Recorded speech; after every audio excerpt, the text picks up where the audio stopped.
The time being 5 p.m., I will call to order the regular meeting of the Minneapolis Park and Recreation Board. If the secretary would please take the roll. Commissioner Musich. Present. Commissioner Cogill. Present. Commissioner Severson. Present. Commissioner Vita. Here. Commissioner French. Here. Commissioner Meyer. Here. Commissioner Forney. Here. Vice President Hassan. Here. President Bourne. Here. You have a quorum. Thank you. I would entertain a motion to approve the agenda with the following changes. We will be moving resolutions 2019-190 and 192 to the full board from the Admin and Finance Committee this evening. We will also be pulling from the agenda consent items 2019-185, 187, 189, and 195. There's been a request to send those back to staff, and they're not ready for board consideration yet. Is there a motion? So moved. The agenda has been moved with those changes. Is there a second? Second. It's been moved and seconded. Any discussion on the agenda with those changes? Commissioner Musich? Could you either read to us what the ones that are getting moved out of admin and finance are, or give us a moment to find them and read them before we vote on this item, please? 2019-190 is a resolution amending the Minneapolis Park and Recreation Board Capital Improvement Program and approving the 2019 allocation of $29,680 to Franklin Steel Square fencing project from the Elliott Park portion of the Parkland Dedication Fund.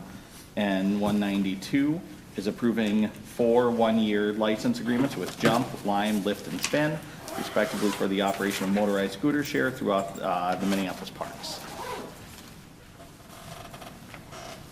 Is there any further discussion or questions, Commissioner Musich? Thank you, President Bourne. I'm wondering why it is that we're moving the licensing agreements with the scooter companies forward to the full agenda tonight, like what the urgency is around that. If staff could please help me understand that, I would appreciate it. It's my understanding, and I can ask Deputy Superintendent Ringold, but it's my understanding to make sure that they are in operation in time for the start of the season. But Deputy Superintendent, is there anything you'd like to add? President Bourne, Commissioner Musich, yes. So the city has already launched the scooters, and so we were trying to get them in compliance with the license with us as soon as possible. Okay, thank you. Is there any other further discussion on the agenda as presented and changed? Seeing none, all those in favor of the agenda, please signify by saying aye. Aye. Opposed, abstentions, the motion carries. Before I take a motion for the approval of the minutes, I will just note that Council Rice is on his way from a charter commission meeting, so he will be here momentarily. Superintendent Bangora is watching this evening from Mecklenburg. So we're all wishing Superintendent Bangora well in his trip down there. Folks, he has been very open about this. His wife has taken ill, and we're all wishing Kendra a very speedy recovery. So, but he is very much at the helm and has been working very diligently from Mecklenburg while he is there attending to Kendra. So with that, I will entertain a motion for the approval of the minutes for January 2nd, February 6th, March 6th, and April 17th. So moved. It's been moved. Is there a second? Second. It's been moved and seconded. Is there any discussion on the minutes? Seeing none, all of those in favor of the minutes for the minutes as stated, please signify by saying aye. Aye. Opposed, abstentions, that slate of minutes carry. Reports of officers, Deputy Superintendent Ringold.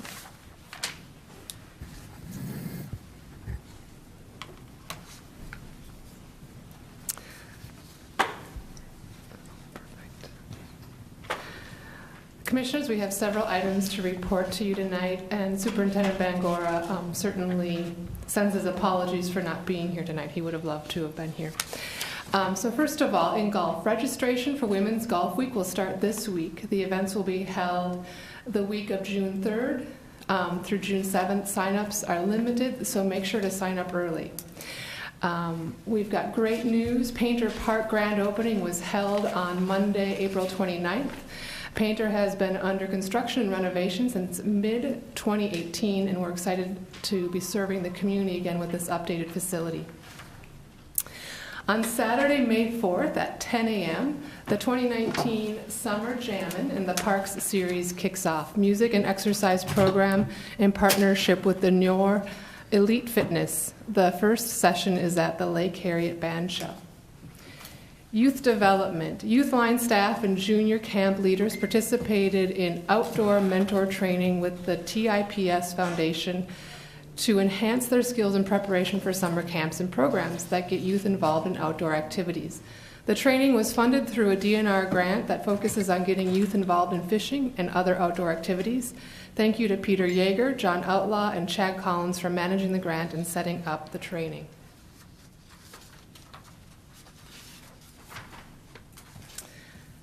The 2040 Comprehensive Plan, Parks for All, the MPRB comprehensive planning process officially launched in early April. The MPRB is now accepting Community Advisory Committee applications for the process. Please consider applying for this important committee. Parks for All will set the policy priorities for the next decade of Minneapolis parks and recreation. In addition, the Parks for All Community Collaborator application deadline has been extended until May 10th. If you are a community group or organization in Minneapolis that would like to receive a small grant to convene your own parks conversation with Parks for All and the MPRB Comprehensive Plan, please consider applying to be a community collaborator. Visit minneapolisparks.org/parksforall for more information. Moving on to forestry. The new tree planting is in full swing. 80% of trees are bare roots, so forestry crews are focused on getting these planted first. Residents are being encouraged to water new trees once a week. And this is perhaps one of the best pictures we've got tonight.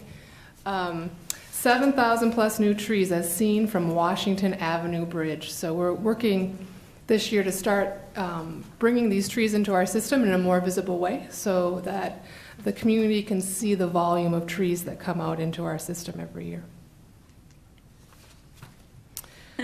Similar for forestry, last Friday's Arbor Day at Theodore Wirth Regional Park was a huge success. In addition to helping plant 200 new trees, the nearly 1,000 visitors enjoyed bucket rides, tree climbing, food trucks, a beer garden, educational exhibits, nature play, and the Arborator Band playing from a tree. I think we've got a great photo of the, I thought that one would have the arborators in them, but it was really cool to see them all up in the tree. Forestry staff were on hand to help, but a special thanks goes to Philip Padiandi. Close? Okay, thank you. For all of his hard work on the exceptional Arbor Day. Maintenance and operations, docks and buoys installs are going very well. Everything should be installed within the next 2 to 2.5 weeks. Fields.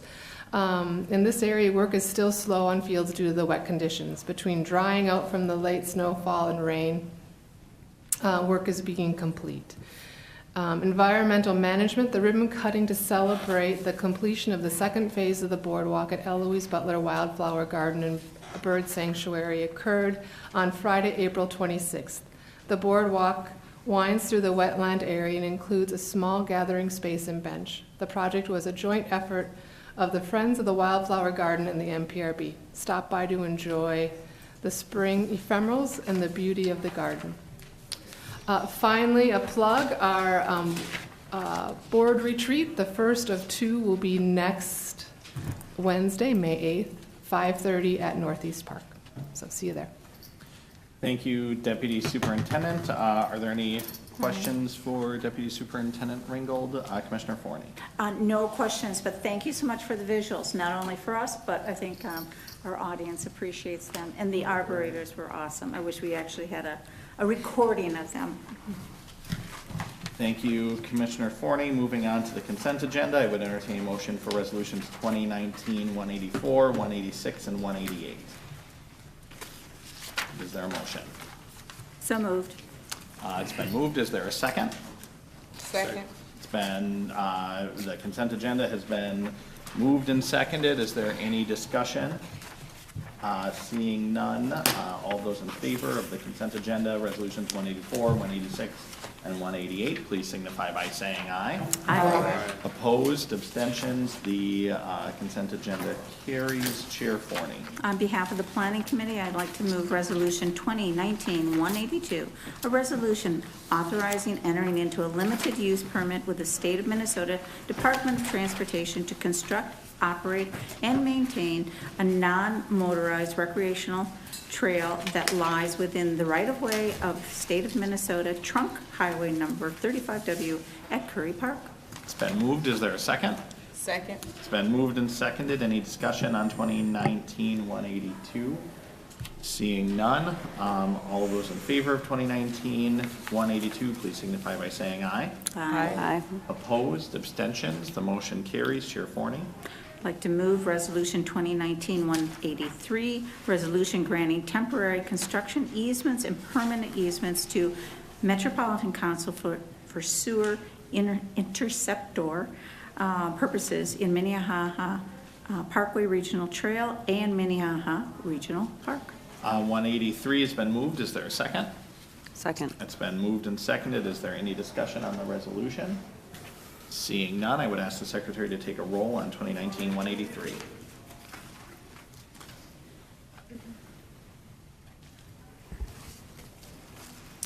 Commissioner Vita. Aye. Commissioner French. Aye. Commissioner Forney. Aye. Commissioner Musich. Aye. Commissioner Kogiel. Aye. Commissioner Severson. Aye. Commissioner Meyer. Aye. Vice President Hassan. Aye. President Bourne. Aye. You have 9 ayes. The motion carries. Chair Meyer for resolution 9.1. I'll move Resolution 2019-196, a resolution amending the legislative agenda to support legislative efforts to maintain the name restoration of Bede-Makaska, and I would submit an amendment to that as well. I Do you want me to I would submit hear your, is there a second? It's been moved. Is there a second? I'll second. It's been moved and seconded. I would hear your amendment now before opening for discussion. Okay. There are 2 parts to the amendment.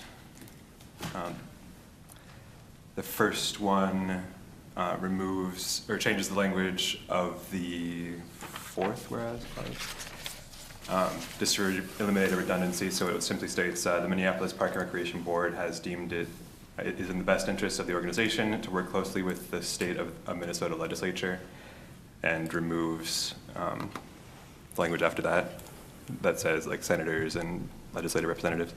And the second one is the more important one. It adds a new resolved clause. So it would be the 3rd resolved clause to say the Minneapolis Park and Recreation Board supports the Minnesota Department of Natural Resources appeal to the Minnesota Supreme Court to restore the name Bede-Makaska. And I'll speak to the amendment.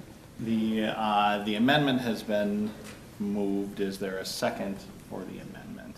Second. It's been moved and seconded. Is there, I guess I'll just do a real quick check because it sounds like some of that is just kind of, a lot of that is just record keeping and the response to some news that we had about Yes. the DNR's appeal. Is there any objection to just receiving those amendments to clean up the resolution? Is there any objection to just receiving those amendments and moving that forward as the main motion? I'm seeing no objections, so that is now the main motion. I see Deputy Superintendent Ringgold, Commissioner Musich, and Chair Meyer. Superintendent, I'm going to go to Deputy Superintendent Ringgold first. Commissioner Musich, I know you had your light on first, but I just want to see if this is a technical update. President Bourne, I just want to add SKA at the end of it, SKA. It was inadvertently left off of the original text in both the resolved as well as the overall resolution. So it's just a technical piece. Thank you. Without objection, we would receive that as part of the main motion. Seeing no objection, that is part of the main motion. Commissioner Musich. Thank you, President Bourne.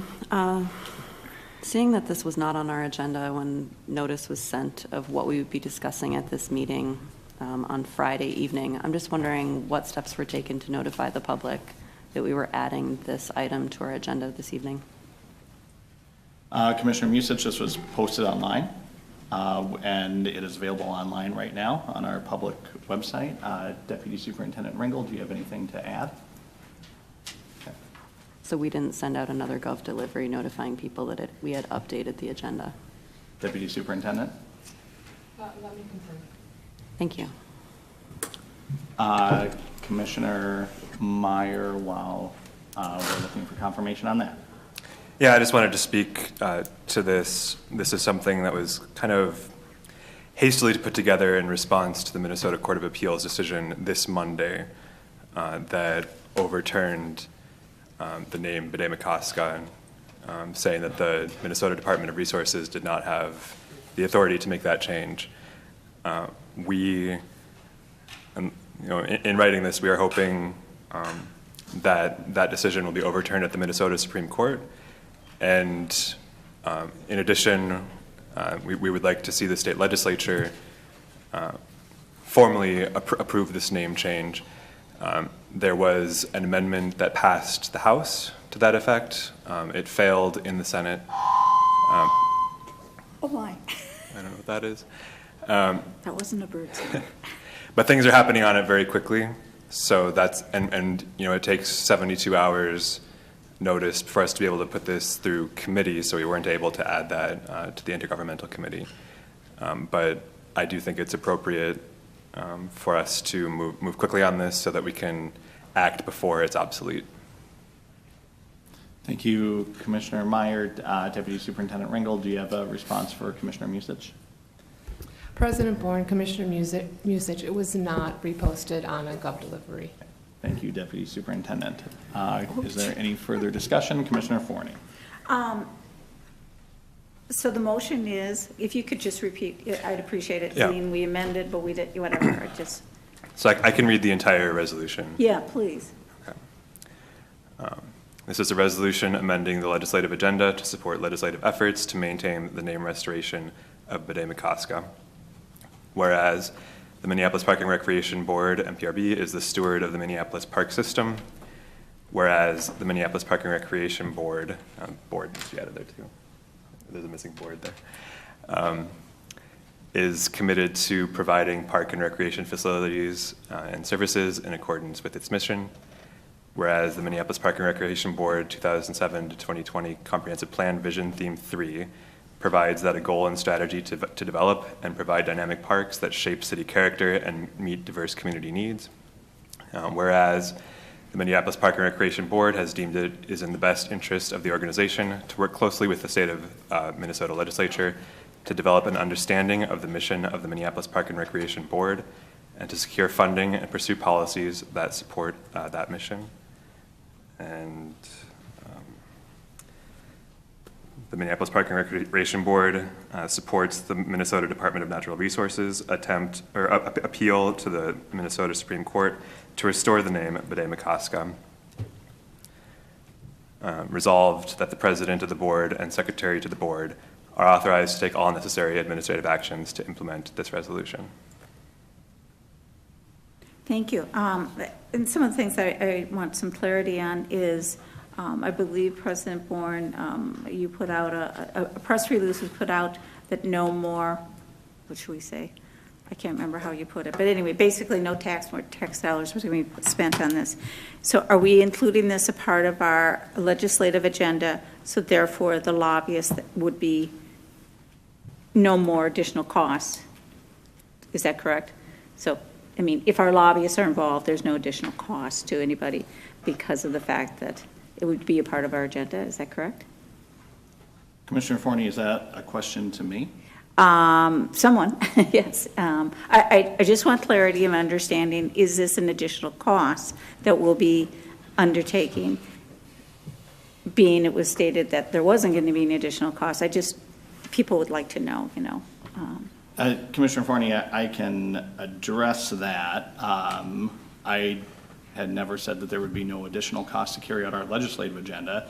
That's what I clearly want. Yeah, in my public statement, I said that the Minneapolis Park Board, as of right now, has no intent to spend any public resources to honor the blood-soaked legacy of John C. Calhoun. Okay. So that And I can have that statement sent back to you. No, again, I too. just more wanted the clarity for people out there to understand, what are we quote-unquote committing to, okay?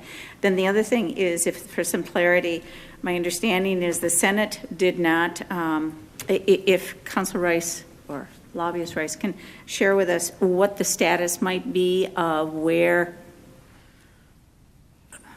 the ping pong is in the legislature regarding this. The House has supported it, but not the Senate. Mr. President, Commissioner Forney, the House on, my days are getting confused. I believe it was yesterday. The House yesterday included in its environment finance bill a provision of rename, or to name the lake back to today McCoska. At the same time, yesterday morning, Senator Hayden, and that was Representative Baker Finn, supported by all the Minneapolis legislators, co-authored that resolution, and it passed without any serious opposition in the House floor. So that's in conference committee in the Environment Finance bill. In the Senate Finance Committee, the legacy bill was being heard, and Senator Hayden offered a slightly different amendment, but one that would accomplish the same purpose, and that failed on a voice vote. Okay. So we're in on the House side, and in the Senate, I guess we will see.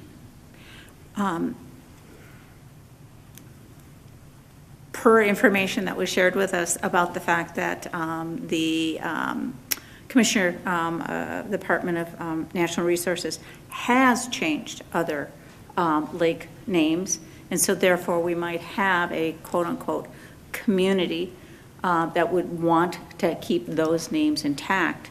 To me, I appreciate hearing that. That is a good, strong strategy to work collaboratively with other communities that have had name changes. Do you have any idea? Anyway, I don't think you know, but there's probably quite a few. Well, actually, I know a little bit, if I may, Mr. President. Yep. Please. Commissioner Forney, yes, the Department of Natural Resources has renamed a number of lakes around the state. Some with controversial names. There was one in Ramsey County called Savage Lake that was bifurcated by a road that was renamed. There were several in Washington County and throughout the state. I don't know exactly. I'm trying to find that out. I'm guessing between 10 and 20 lakes have been renamed for a variety of reasons, following a process that Mr. Boulay at the DNR had advised local communities and counties to follow. And so yes, there may be, I'm guessing there are potentially, if they're challenged, 10 to 20 lakes in the state whose names have been renamed under the process that the DNR represented to local communities that they could follow if they wanted to seek renaming their lakes. And I think that's a very important information for everyone to know, is that there is an opportunity to approach this collaboratively, and the judgment was only on our particular lake, nobody else's. So I find that very interesting, and that we need to be consistent, and I would hope that those communities can join us in an effort. I think it was stated by Commissioner Meyer, but the DNR today indicated that they have intention of it's actually a petition for review before the Supreme Court. There's no right of appeal. It would be a petition to the Supreme Court to request that they review this matter. It's a discretionary review. There are certain items the Supreme Court has to take: first-degree murder convictions, workers' comp decisions, tax court appeals. And they generally reserve their reviews for issues of constitutional questions. I don't believe there's a constitutional question here, or matters of important public concern. This could certainly rise to that level. The process on that would be that they have 30 days to, the DNR has 30 days to request review by the Supreme Court, and if this board or another party wanted to intervene at that point, they would have 15 days to ask for amicus status. So the first step is the court has to decide whether or not they'll take it. If they do take it, then there's 15 days after they decide to take it to asked for amicus status. The petition is due within 30 days, and the Supreme Court generally disposes of these cases expeditiously, but not always. It would take 3 of the 4 justices to vote to take the case. Roughly, they take 1 out of 10 cases that they're asked to review. And if you get a review on a case, your odds get better. I mean, the odds of getting reviewed are 1 out of 10, but if the court decides to review the case, your odds are probably better than 40% that you can change the outcome, statistically. Thank you very much for that background. I think it's very important, and I hope that we can find a collaborative moment here in our legislature. Thank you, Commissioner Forney. Commissioner Meyer. So I'll just propose a technical correction based on what Council Rice said to change the word appeal to petition. Is there any objection to accepting that by consent as part of the main motion? Seeing none, that change is accepted as part of the main motion. Is there any further discussion on the main motion? Seeing none, I will just add, I think there's a number of us, if not all of us up here, that are very disappointed in the Court of Appeals ruling.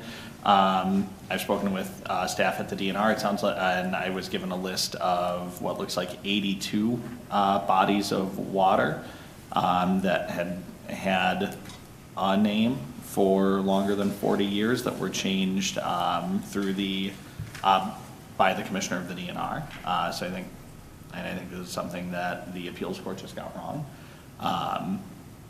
And I am looking forward to maintaining the name restoration of Bidet Makaska. I think a lot of people worked really hard for that over the years. And I think the lawsuit was in a lot of ways just a slap in the face to a lot of the people that do not think that the legacy of John C. Calhoun represents the values of the people of Minnesota or the people of Minneapolis. So seeing no further discussion on the resolution, I would ask the secretary to please take the roll.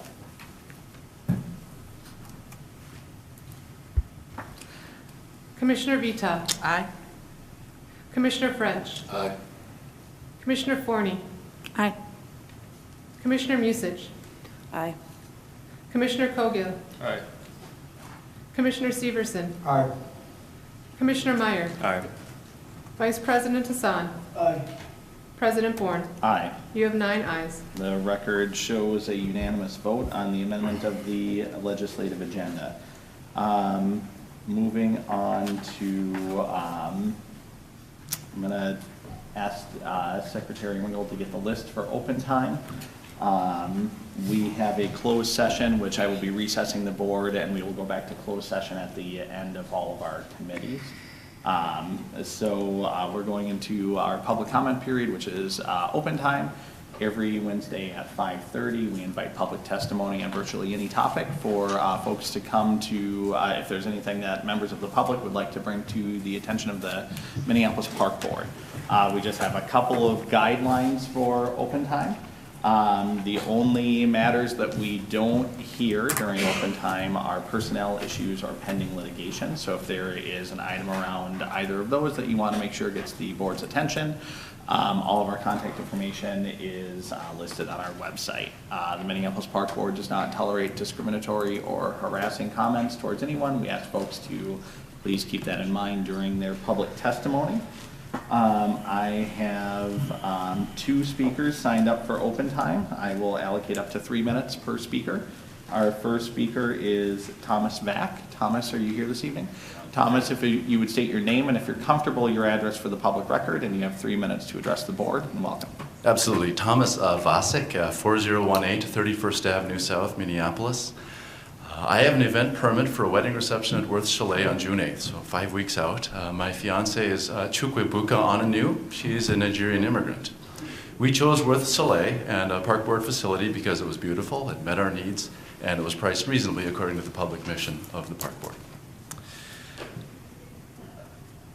The park board operates a few facilities that require catering and event services for receptions. There's an approval process for the private operators that will be providing those services. This is what brings me here tonight, a specific provision of that approval process.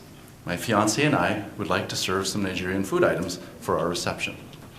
Lunds & Byerly's is handling the setup and catering of the entire event substantially. I think they know what they are doing. However, there's a restaurant in St. Paul called Wazobia that is specifically a Nigerian restaurant. Like many immigrant-owned restaurants, it is an extension of the family and the community because the proprietor balances the risk of operating that restaurant by having a second job, being open on weekends, using family and friends for help in doing the business of the restaurant. I believe that we are fortunate as the public that these businesses are immigrant-owned restaurants and small restaurants are willing to undergo the regulatory scrutiny needed to be open to the public. It enriches our lives.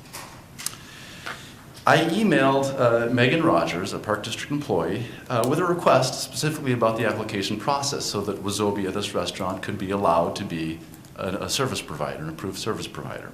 Specifically, I requested a waiver to the requirement that these approved service providers visit each reception venue that the park board operates. In this case, I believe it is inappropriate because, first of all, this Wazobia is not doing setup.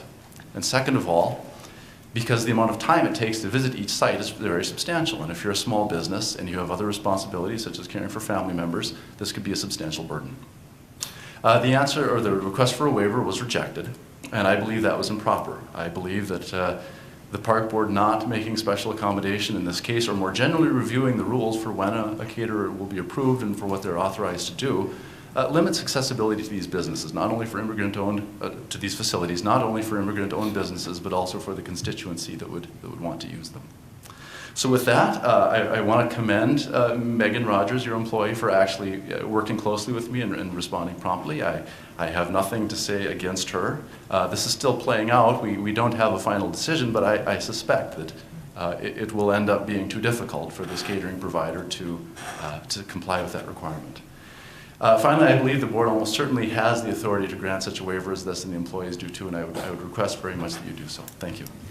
Thank you, Thomas. We don't respond from the dais here, but I will say congratulations. Thank you. And I'm going to refer you, who might not be the right person right off the bat, but Assistant Superintendent Schroeder can help you connect with, or I'm sorry, Assistant Superintendent Cox. If she could raise her hand, she'll be able to help you with your issue. Thank you. Thank you very much. Our next speaker is, I believe, Dick Yates. Am I reading that right? Mr. Yates, if you would state your name and if you're comfortable, your address for the public record, and you have 3 minutes. My name is Richard Yates. I live at 5742 Colfax Avenue South, and I'm in the 6th District. I have some issues, and I know my serious issue has been, I've been dealing with it for 3 years, and I know I can't bring it up here, but I'm going to keep working on it, and I haven't got much time. I got about a week to resolve this problem, so. But my other issue is I just got involved in pickleball. I go to the Y and I work out, and I love pickleball, and I know you got some courts. I see them. You got some overlays, and you got some indoors, but you know, recreation keeps changing. I remember in the 70s, you couldn't get a tennis court. You had to hang your racket. You had 45 minutes. I live in the city. You got a lot of tennis courts that don't have to be there because nobody uses them. When I came on, you had 200, 1957, you had 200 tennis courts. You got 180. So what I'm trying to say, an overlay is okay, but an overlay, you got tennis and you got pickleball. You can't play both. I'm recommending that you take some of those courts, 1 or 2 in each district, and get rid of the tennis, and a single court will put 4 pickleball courts. A double court will put 6. And pickleball is the #1 court sport in the country right now. So I'm just recommending, but I think that's the way to go, because we all, you know, I was here, I don't want to talk about that, but we've always seemed like we were always a little late. The suburbs here are doing a great job. Edina, Maple Grove, and we're doing it, but I think we can do a better job. Okay? I thank you for your time, and I want to congratulate this board for your selection of your superintendent. He's a great guy, and I worked for 5 superintendents, and you may not think I know what I'm talking about, but you got a good one. Thank you. Thank you, Mr. Yates. That is my last speaker for open time. Was there anybody that did not sign up for open time that would like to address the board? Seeing none. And Mr. Yates, if you'd like to talk to, I think Tyrese Cox would be the most appropriate person for that conversation as well. Seeing no other speakers, I am closing open time and moving to petitions and communications. I will start with Commissioner Vita this week. Thank you, President Bourne. So the first thing is I would like to thank staff who worked on making sure that we had the guidelines for open time in multiple languages, and it is out on the table. It was something that I really wanted us to have, and so now we have the rules of open time in Hmong, Somali, Spanish, and in English. So when folks sign up, people can read the rules in their own language in case they don't understand English or English is not their first language. And then I would like to invite my fellow commissioners tomorrow to join me at the Park Patrol Agent graduation. It's going to be here at 6:30 in this room. I'm just going to be here tomorrow to welcome the new agents. I participated last year. It's a good time to just meet the new staff who are coming on and welcome them from the board. That's it for me. Thank you, Commissioner Vita. Commissioner Meyer? Thank you. I was happy to join the Wyndham Park Citizens in Action Group in their campaign to educate people and persuade people to drive slower on Stinson Avenue, Stinson Parkway. It's one of many parkways where we have lots of issues with speeding, but it might be one of the worst there. So they've been putting out signs that say, please slow down, 25 miles per hour, and that they were moving them around to avoid causing any problems with maintenance. But a park staffer took them all down, and because we have an ordinance against signs. They were recovered, but I hope we can figure out a solution to allow them to keep their signs. And also to put forward long-term solutions to make our parkways safer. And I understand that's discussion is going to happen for that at the May 15th meeting, and I'm really looking forward to that. And also enjoyed the bee run. Proud to be the fastest commissioner, second year running. Thank you, Commissioner Meyer. Commissioner Cogill. All right, touche, Commissioner Meyer. The second fastest commissioner. I don't know if that's fair since we haven't had everybody out there. But I will say that there's another race to be run this year, and I look forward to it. I certainly have my work cut out for me in my training regimen, but I look forward to working with maybe President Bourne in our running regimen. Right? There we go. All right, a couple of things to mention today. First, of course, the issue that's been in the news is Bede-Makaska and a kind of what is viewed by me kind of a technicality argument that has led us to undo potentially years of community work that has been supported by every elected body in the city of Minneapolis. And along those lines, I think it's pretty critical, timing couldn't be better for us to reinforce and undergird our support for the restoration of the name by also ensuring that all of our parkways around the lake reflect the name of the lake. That is something that's, I think, overdue, so we need to update all of our parkway names, and I intend to bring forward with Commissioner French a resolution regarding that update on May the 15th. I clearly, from the op-eds and the variety of discussion that's happened over the last couple of days, renaming locations or restoring the names of beloved institutions is something that matters to a lot of people, and I welcome the discussion.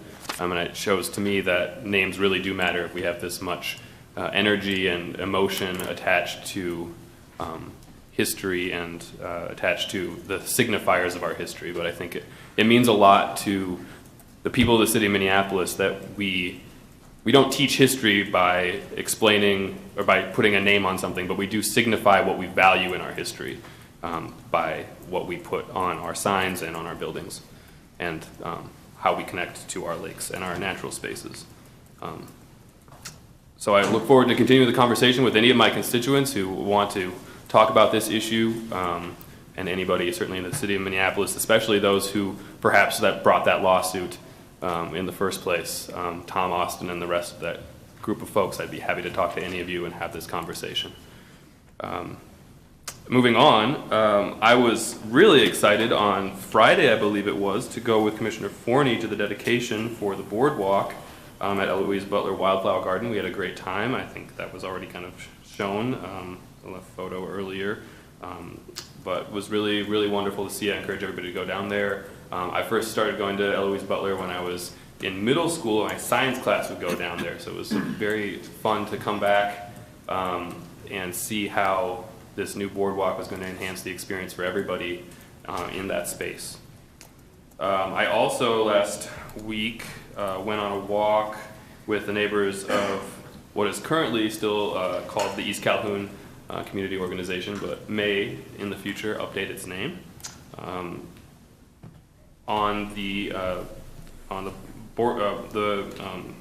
West Calhoun Parkway, as they are repaving that street. It was really interesting to hear from neighbors their ideas to improve pedestrian access and safety along the street as the repaving is happening right now. Great ideas from folks there to around reducing speeding, making it safe for folks to cross.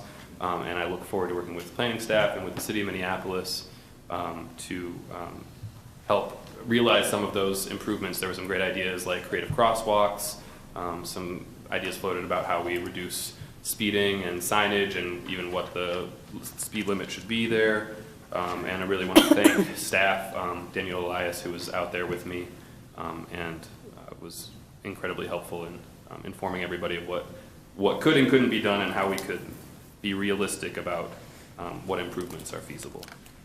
And then finally, I want to make a plug for an event tomorrow at Franklin Steele Park. Franklin Steele Park is a really important park to me in my district because it serves a wide variety of people, some of whom have really high needs. I want to thank MnDOT and its partners for being willing to put forward hosting a community meal at that site while there's the construction adjacent to Franklin Steele Park. It's really critical, I think, this summer that we kick off the summer months at Franklin Steele right with activation and events. So I want to thank Newman over at Elliott Park for his work in thinking about how we're going to activate that space, and I look forward to working with staff on innovative ways for us to activate that space and make sure it's a space that's welcome for everybody who uses that park. Thank you, Commissioner Cogill. Commissioner French. I want to talk about Monday. I had a chance to actually got my very first ribbon cutting ceremony. Is what I've been waiting for since I got elected. I got the gold scissors and opened up Painter Park, and there were a lot of kids who were very happy that Painter Park was open because I guess it had been closed for about 6 months or so. And if you take a neighborhood park away from kids for 6 months, there's going to be some restlessness. So, and I also want to kind of mirror what Commissioner Kogel was talking about. It's my intent to introduce on an ordinance change on May 15th to permanently change the name of various Lake Calhoun parkways to Bede-McOska parkways. This is something that the park board has neglected to do for a long time. I'm disappointed in us in some ways. Our inaction on changing the names of the parkway may have emboldened the hateful actions of the group Save Lake Calhoun.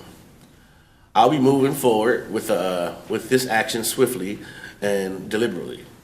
It's my hope that my colleagues on this board will all join me in this work I'm looking forward to spending time with my friends this summer, hanging out at Lake Minneapolis.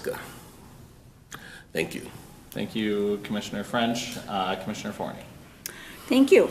Well, spring has definitely sprung in Minneapolis, as we've all been reporting here. It's been 2 weekends ago, was packed with the bee run. I believe that Commissioner Vita and I we tied. Oh, no. No, we tied. I was the fastest walker. Oh, okay. Whatever. Anyway, it was a delightful event, and enjoyed it thoroughly. God, we got a lot of competition in this group here. Went to the extravaganza where the egg drop took place. Yes, eggs falling out of the sky from the helicopter. It was really a marvelous event. As Commissioner Cogill indicated, the Eloise Butler boardwalk that the Friends of the Wildflower Garden raised the funds for that. It's a really, really lovely addition. Instead of walking through a muddy bog, you will be elevated, and so it's really gorgeous. And I didn't have this information when we did our speeches, but all of the wood for the boardwalk is taken from the ashes that we took down through our ash initiative. And to me, I think that's just wonderful, a sustainable thing that we should continue to do. I went to several Earth Day events the same day. See now, the Eloise Butler, oh yes, oh no, excuse me, that was the weekend before. And then the Arbor Day. I'm not kidding you. I am so impressed with this staff. I mean, can you imagine a whole bunch of people up in the tree, each one of them with their favorite instrument playing? It was the arbitrators. It is just amazing, and I'm so proud of each year. They just keep on popping out new creative things to celebrate, something, one of the more important events that happens in our system. So I'm very, very proud of it. One thing, though, I do have to say here, we were Earth Day picking up litter and everything. I, though, was a little bit disappointed that we still have several of our events. Anything that is permitted, I believe it should be required that we have recycling throughout in the people who come to educate. So that is a resolution that I would like to be putting forward in the 15th to require that of all of our events that we always have recycling that couples with that. I did go to the Southwest CAC meeting, and once again, very proud of our staff. They've been taking in all of the feedback that people have been taking and synthesizing, finding out, what are the commonalities, what are the priorities, things like that. And of course, they've done a marvelous job of alleviating fears, encouraging people to continue to voice what you need. There is still more comment time on that, on the master planning for the service area master planning, and so I encourage people, please continue to give us our feedback. And then lastly, I wanted to remind people, it seems to me we've got a lot of competition for, oh no, this is for Tuesday. This is coming Tuesday, May 7th. The Parks Foundation is going to be having their Next Generation of Parks event, and this is Parks Prescription with Dr. Robert Zaire. It's going to be at the Trailhead. It's at 6:30. It is free of charge. I think this is a very exciting conversation that I'm seeing more and more articles, everything about the fact that how our parks really are the prescription, for the health, of our community. So please, everyone, come to that next Tuesday evening. Thank you, Commissioner Forney. Commissioner Severson. Thank you, Chair Bourne. So just to echo a few things that some of the commissioners have said, Earth Day was awesome. Share a quick story. My favorite one was being at Shingle Creek and the parents finding 3 bikes inside the creek and the kids cheering and their parents on like they just scored a touchdown or hit a home run. I think the kids maybe thought that the bikes were theirs, but it was awesome to see the Earth Day happen there. And I'm really excited and thank the staff to see Earth Day happening all over the north side now. The other thing that was really awesome to see were the students at North, Henry, and Edison out there picking up trash at different parks. So really good job. Appreciate the hard work on the staff's part. The egg drop was awesome. I got the opportunity to volunteer to help set up. I just want to put another plug in to the new teen room at North Commons. The teenagers were trying to get in there when we were setting up, and it's just a really great space. I love seeing when we have great facilities for everybody. And last but not least, let me not forget about Farview's egg hunt as well. They did a really good job over there too. But last but not least, I just really want to thank all the volunteers throughout the city and the county and the state. You're truly making an impact, and I know that the park board cannot do all the work that we do with all the support from our volunteers. Thanks. Thank you, Commissioner Severson. Commissioner Musich. Thank you, President Bourne. I'll keep my comments brief since we have a busy agenda this evening. This weekend at the Nokomis Community Center from 9:30 to 4 p.m. there's an art fair. It happens every spring. It's mostly local crafters and artists, and the selection and the material that people are putting out is just beautiful and amazing. And if you're in the market to find some awesome art for your house or celebrate your mother in coming weeks, it's a great opportunity for that as well. Thank you.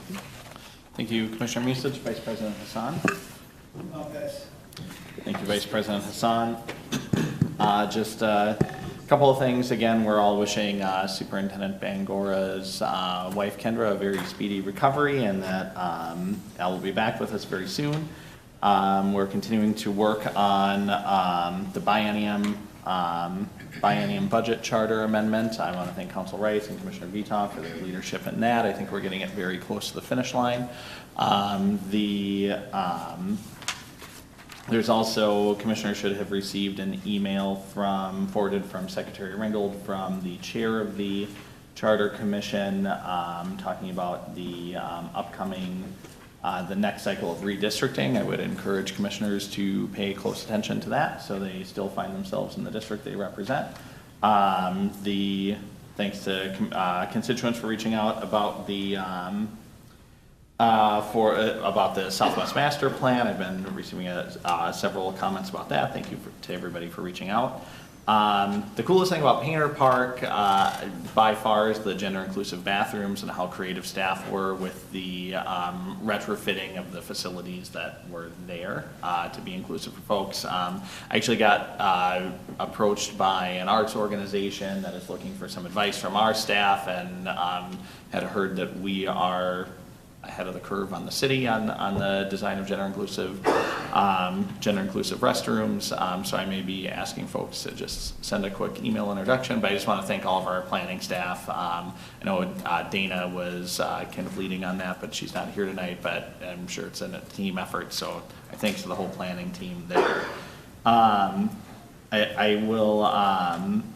heard Commissioners Cogill and French with their request to bring forward first reading of an ordinance amendment on May 15th. I will work diligently to bring that forward on the 15th with them. I would also encourage all of my colleagues to support that. Just from Vice President John C. Calhoun's stance around the dissolution of our union, to being one of the main architects of the Indian Removal Act, to resigning the vice presidency of the United States to return to the Senate, where he thought he could be a better advocate for the expansion and preservation of the institution of slavery, to having never set foot on the land that we call Minnesota. John C. Calhoun is just not representative of the values of the Minneapolis Park Board, the values of the people of Minnesota, and the people of Minneapolis. So I will work with my colleagues to, as Commissioner French put it, swiftly and deliberately make sure that our amenities are named after something that reflects the beauty and majesty of the amenities that they are named for. So seeing that, I will recess the full board. Chair Foreign. think we're going to admin and finance. Yeah. Oh, I'm sorry. Oh, yep, you're right. Chair Vito. The time being 5:55, I would like to call to order the Administration and Finance Committee. Will the secretary please call the roll?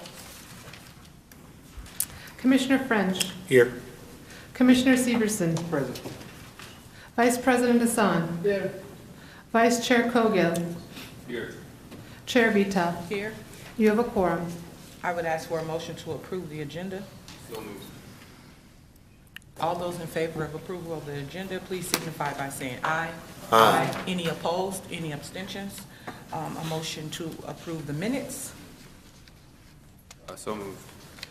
All those in favor of the motion to approve the minutes signify by saying aye. Aye. Any opposed? Any abstentions? The motion carries. I'll move resolution 2019-190, resolution amending the Minneapolis Park and Recreation Board Capital Improvement Program and improving the 2019 allocation of $29,680 to the Franklin Steel Square fencing project from the Elliott Park neighborhood portion of the Parkland Dedication Fund. Any discussion? Commissioner Cogill. Thank you. I'd just like to speak to this. I appreciate staff bringing this forward very much. While it may seem counterintuitive to put up a fence adjacent to a park space, this particular space is adjacent to the parking lot for folks who live right by the park, and there have been substantial concerns from mothers and their kids about folks who are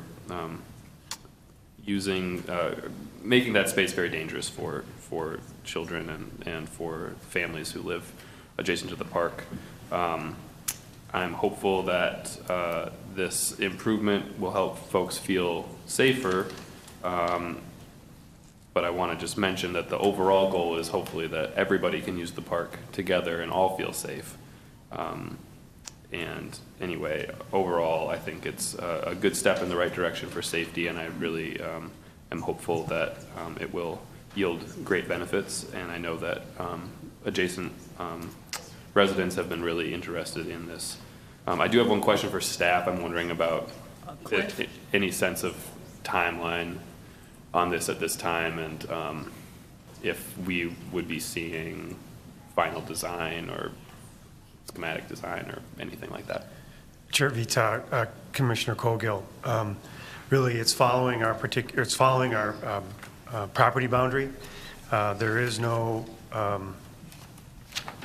fence permit required from the city. We're within the planning and zoning requirements.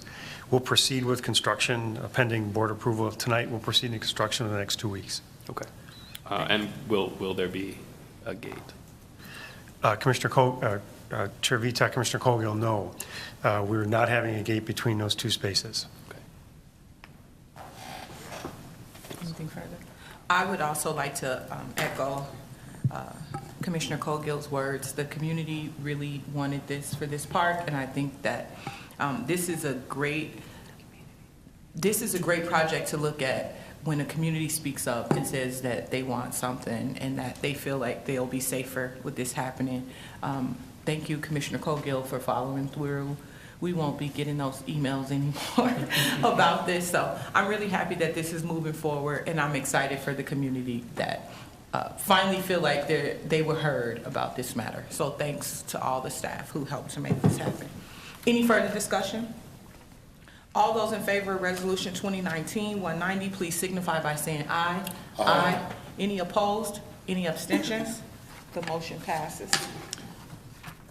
I will move resolution 2019-191, a resolution authorizing an agreement for cost share operations and maintenance of a shared use trail between the City of Minneapolis and the Minneapolis Park and Recreation Board on Industrial Boulevard from I-35 to Broadway Street Northeast, a part of the Grand Rounds Missing Link Regional Trail.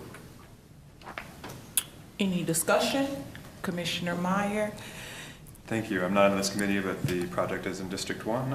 I'm happy to see this move forward, one more step along the completion of the Grand Rounds, with the city now pitching in $800,000 to complete this. I just wanted to ask a couple questions about how the maintenance agreement works. So the space will still be owned by the city, but the park board will mow and do snow clearing and all the other maintenance. Is that correct? Thank you, Ms. Christensen. Chair Vita, Commissioner Meyer, that is correct. So similar to the segment that is north of 35W, connecting Ridgeway across 35W, which is the agreement from last year, will pattern the same maintenance and ownership kind of arrangement. So the city will continue to own the right-of-way, but we will maintain seasonally the trail itself, so plow and mow. And the long-term kind of maintenance of the trail will be overseen by the city as the owner. So, once the Met Council, hopefully approves our plan, will this be the only part of the Grand Rounds that is owned by the city instead of the park board?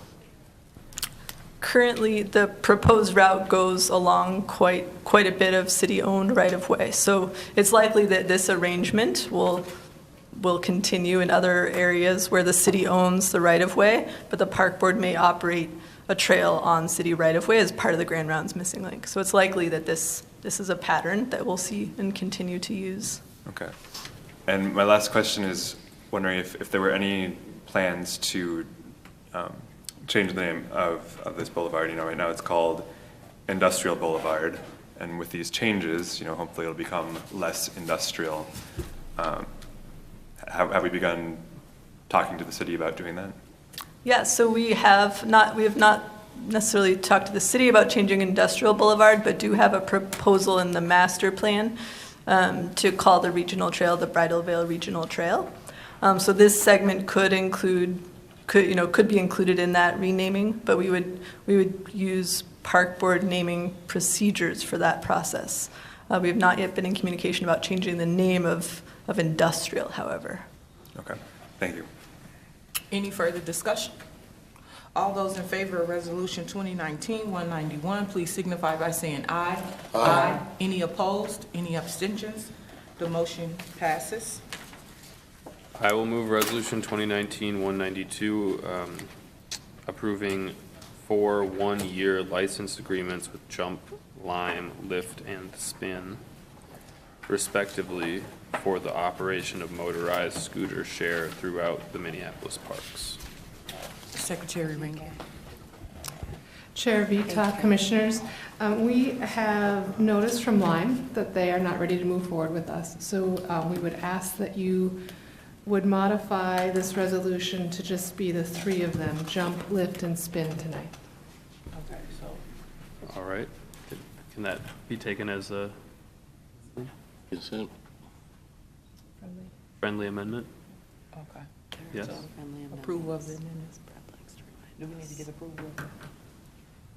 No? Okay. All right. Any discussion? Okay, I'm sorry. President Bourne, I saw your light on. Thank you, Chair Vita. I'm supportive of this moving forward to the full board tonight, and we'll be voting for it, and we'll encourage my colleagues to do the same, because it'll be great to have this amenity out for this season. I do just want to point out to the board, and I want to thank staff for the conversations that we had around bringing this forward. As the city is adopting a strategy of increasing its revenues more through fees and licensing agreements as a way to hold the levy down, the Minneapolis Park Board does not have as many of those same tools in our toolbox. So I think something like 70, almost 80% of our overall operating budget comes from the levy. This is a service agreement where undoubtedly people will be using these scooters in parks a lot. The data that we have now says a very minuscule percentage of them pick up a scooter in a park and drop it off in a park, but without a doubt they're going through our parks. And I have some concerns that we may actually be inadvertently hurting some of our bike rental vendors in the system, but not to just overall, the city of Minneapolis, their side of this license agreement generates somewhere around $200,000 in collective revenue. The motions before us is, I think, less than $2,000 in revenue, and we have the grand rounds that these scooters will be on. We have 20% of the real estate in the city of Minneapolis, and all of the best destinations where people are going to be riding these scooters. And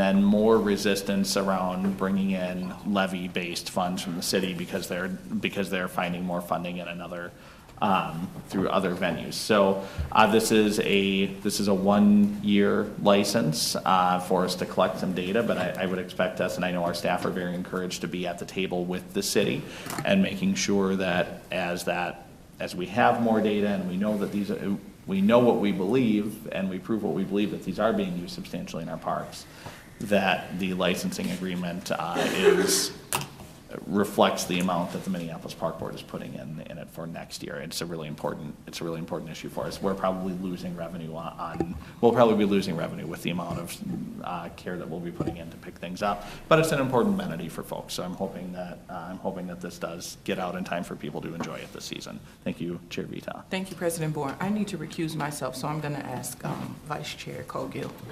Thank you, Chair Vita. Seeing anybody else's light on, but I have mine on, so I will. First, I just was wondering regarding the Lime portion of the agreement that's been struck. Yeah, Deputy Superintendent Ringgold, do we expect to have an agreement with them, and would it be different than the other three ultimately at this point?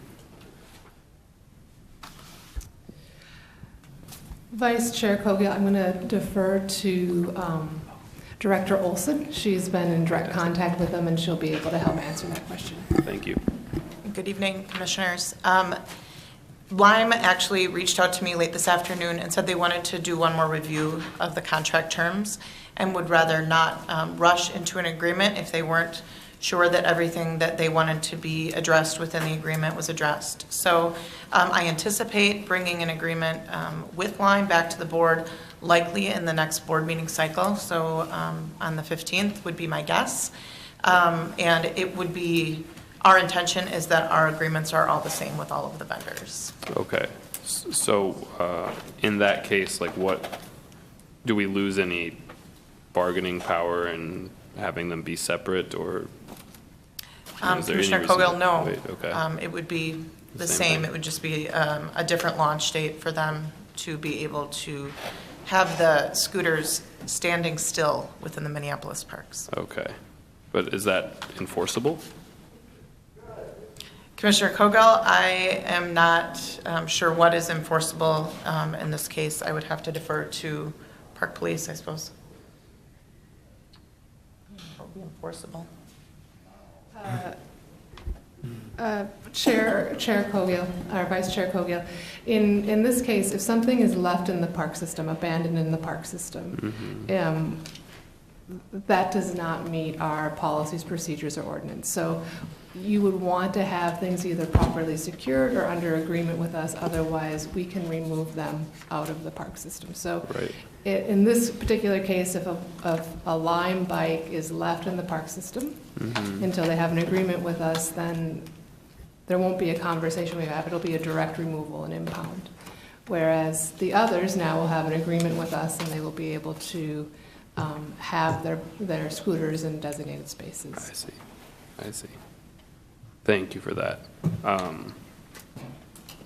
Cool. All right. Thank you. Final question maybe is, do we have a sense at all of numbers that have jump, lift, or spin mentioned, what they expect their numbers to be in this? Commissioner Cogill, each vendor is limited to up to 500 scooters in the city of Minneapolis. There is a distribution requirement as part of the city's license that requires certain percentages of each fleet to be distributed to different areas of the city. And the Minneapolis parks, as we all know, spread across the entire city. So there's actually an overlay of a map that matches their distribution requirements. I can Gotcha. turn it on here if I can make this work. I bet one of these buttons will make it go. I'll just tell you about it. It's Nice photo. So the city of Minneapolis has put forth different percentages, specifically in racially concentrated areas of poverty, that there are expectations that thanks Jennifer, that the scooters be distributed. So in distributing those scooters throughout the park system, there is actually an overlay that you'll see that aligns with the Minneapolis parks. So within one of the areas that was identified was here in North Minneapolis. And Commissioner Severson, you'll know this real well, where the parks lay within this grid, as well as within Northeast Minneapolis. So Commissioner Meyer, you'll have specific designated locations where scooters will be distributed, as well as in just south of downtown and Upper South. In addition to those specifics, the city has also laid out a percentage that will be in downtown specifically. What we know from the data from last year, which was the beginning of the pilot, is that the concentrated use for these scooters is in the downtown core. So as President Bourne mentioned, it was a very small transactional amount that happened within the Minneapolis park system. And the one thing that we can regulate based on ordinance is where those scooters rest when they are not in motion. What we don't have regulation over is the use of our commuter trails, because by state statute and by ordinance, those scooters, any scooter for that matter that falls within this spec, is able to be used on the park or on the pathways within the system. So that's kind of where they'll lay out, and the distribution is split evenly amongst those 4 licensed vendors. So the intention of the city was not to have any more than 2,000 scooters within the entire city of Minneapolis. They knew that they would, through the RFQ process, select anywhere from 2 to 4 vendors.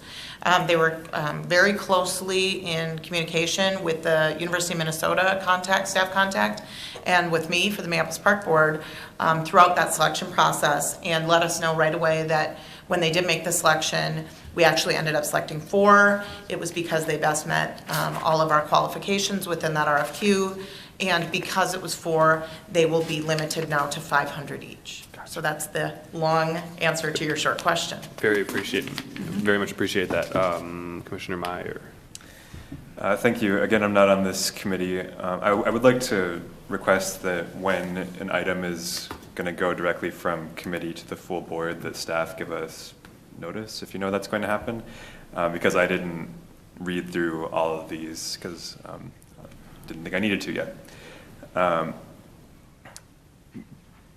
But I am excited about it. I did want to comment on the staff report, which describes the coming of scooters as an onslaught, which I feel is a negative term that makes it sound like an invasion.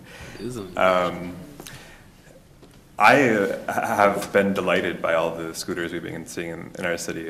It's really giving me joy to see all these very different types of people, like old men in business suits just scooting along on the parkways. I love seeing that, and I want to encourage low carbon forms of transportation.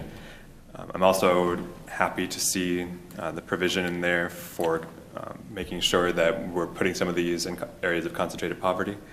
But yeah, I'm going to try and finish skimming through all of this during the meeting, so hopefully I'll be able to get to do that before we consider it at the full board. Thank you, Commissioner Meyer. Commissioner Musich. Thank you, Chair Cogill. I'm not on this committee, so I appreciate being given an opportunity to ask questions. Do we know, by any chance, how many scooters are being deployed in communities that we share a border with that may have impacts then on intercity transit? Commissioner Musich, the city of Minneapolis has done a really good job of convening a Twin Cities-wide advisory kind of staff group in the area of shared mobility, both bikes and scooters.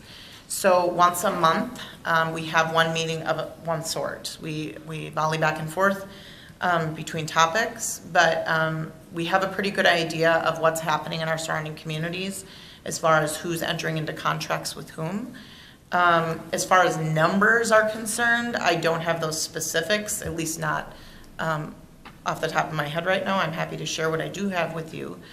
But what we have determined as a staff group here in-house were kind of some precautionary measures or preventative measures, so we weren't ever in the position of having to kind of have a, now what do we do if we see a lot of scooters that are not under license that are left within our parks. So we've talked about plans for, what's our plan if there are scooters or bikes left in the middle of a ball field, for example, impeding recreational access or impeding access to space, whether it be accessibility-wise or otherwise.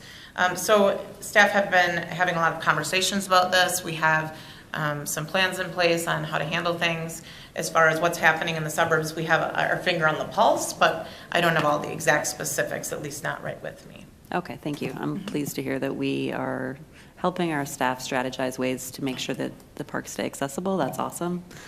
Something I encountered a lot downtown last year was scooters blocking entrances to public buildings, which for somebody who's not mobility impaired is not a big deal. I can walk around it or move it.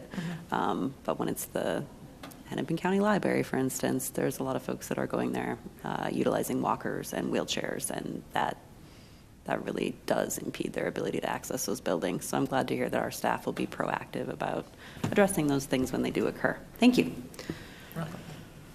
Thank you, Commissioner Musich. Seeing no other commenters, all those in favor of Resolution 2019-192, please signify by saying aye. Aye. Opposed? Abstentions? So moved. Thank you very much. And I will entertain a motion to adjourn. So moved. All those in favor, please signify by saying aye. Aye. Opposed? Abstentions? We are adjourned. Thank you. I'd like to convene the planning committee here at,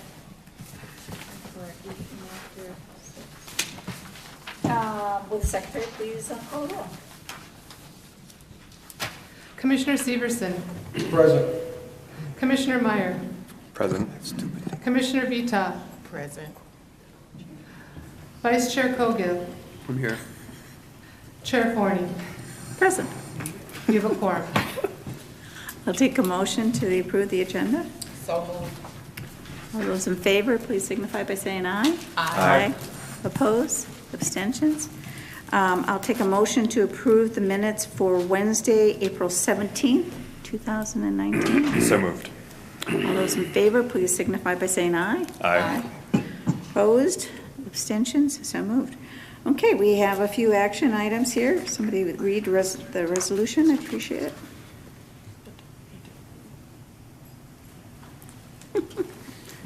I'll move Resolution 2019-193, resolution approving a 2-year license agreement with the University of Minnesota for storage of watercraft and ancillary equipment at East River Flats Park located within the Mississippi Gorge Regional Park. Great. Does anybody want a presentation or have questions about this particular resolution? Yeah, I have a question. Uh-huh. Good. Commissioner Cogill. Sure.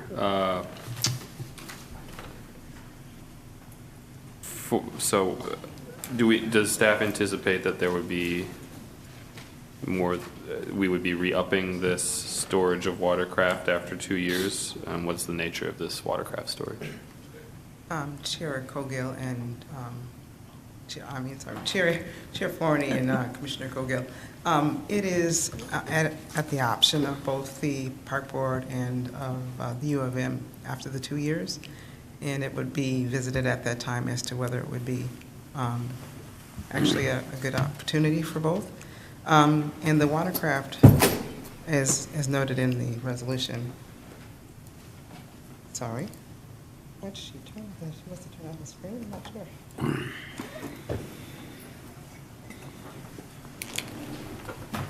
There we go. That's really I don't have my screen on, just a second. Sorry, there we go. screen was off for me, so it's on now. There you go.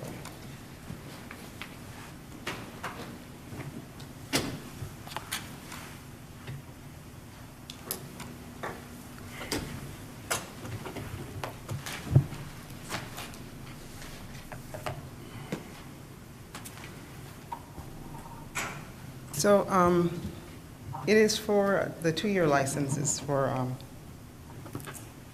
watercraft that it's related to the American Indian Studies program at the University of Minnesota, and it uses their watercraft that are outriggers. We also have Professor Diaz here to answer questions regarding this, but they have Ojibwe and Dakota birch barks and other dugout as platforms for teaching and research there. I'm not going to do the full presentation, but it's for that purpose. And they wanted access to the Mississippi River for that purpose. So they'll be storing the watercraft in a container at the site. Fantastic. So, Wonderful. Okay, thank you. You're welcome. Only question I have. Any other questions or comments? Well, I'm very excited. Any way we can activate the gorge and getting more people out there on the water, and I'm just, I would really love to ride in them, please.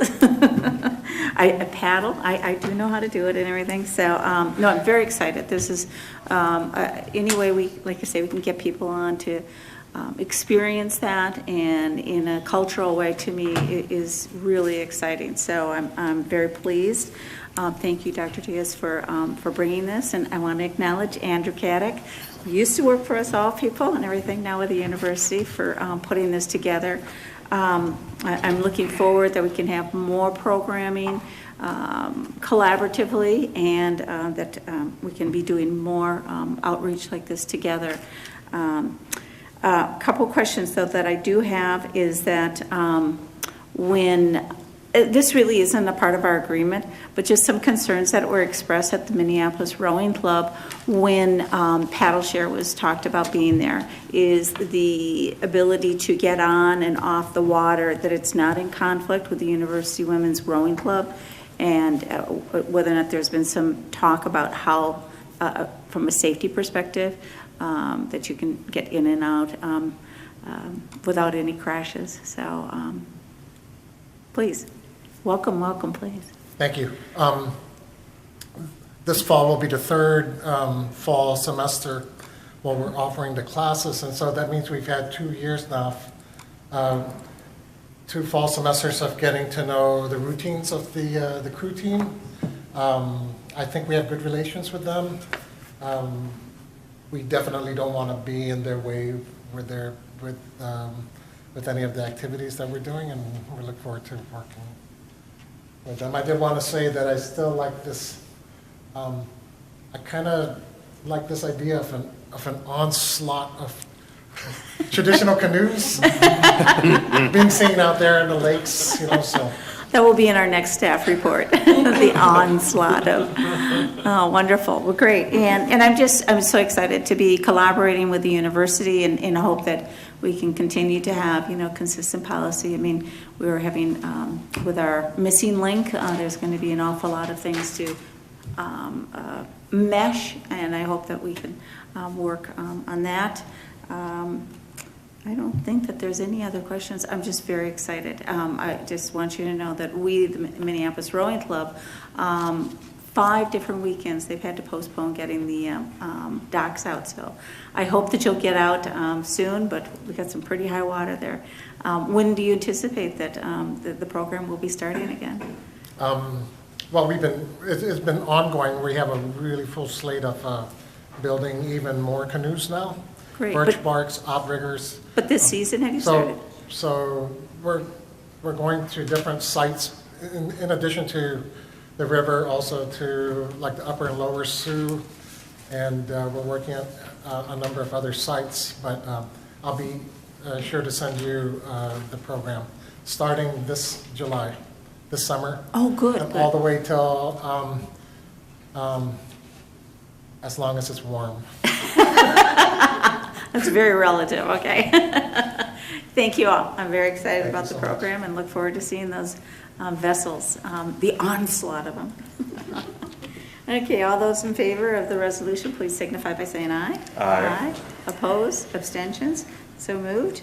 And I'd like next to move resolution. Resolution 2019-194, a resolution approving rehabilitation and expansion of public art by Susan Warner and Marcia McEachran in Elwell Park, and approving a license and maintenance agreement for the art with the Marcy Holmes Neighborhood Association.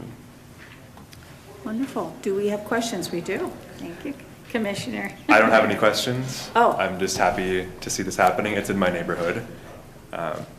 It's Elwell Park, otherwise known as Turtle Park. Are you giving a presentation anyway? Or I don't know. Would they like to have a presentation? It's really awesome stuff, so. Yeah. Stuff, I shouldn't put it that way. Yeah, I'm just happy Okay. to see the restoration of the art and expansion of it. And Marcy Holmes has done the fundraising to pay for it. And they've just been waiting for us to approve the East of the River Master Plan. Now that's approved, we're moving forward with this. Great. Does anybody want a presentation? Otherwise, you can see it in your packet, the wonderful things that have already been done by both Susan and Marcia. I love that they're at least available to continue their hand in putting this artwork, together and expanding upon it. So I'm very excited. And when do we think that the project will be, shall we say, completed? When are we anticipating that? Intention is to be built this summer. With hopefully then by the end of the fall, we'll have it intact. Yes. Wonderful, good. No other questions? All those in favor, please signify by saying aye. Aye. Opposed? Abstentions? So moved. So our next item is a presentation, study report on our draft ecological system plan, and Adam Armisen. Take it away.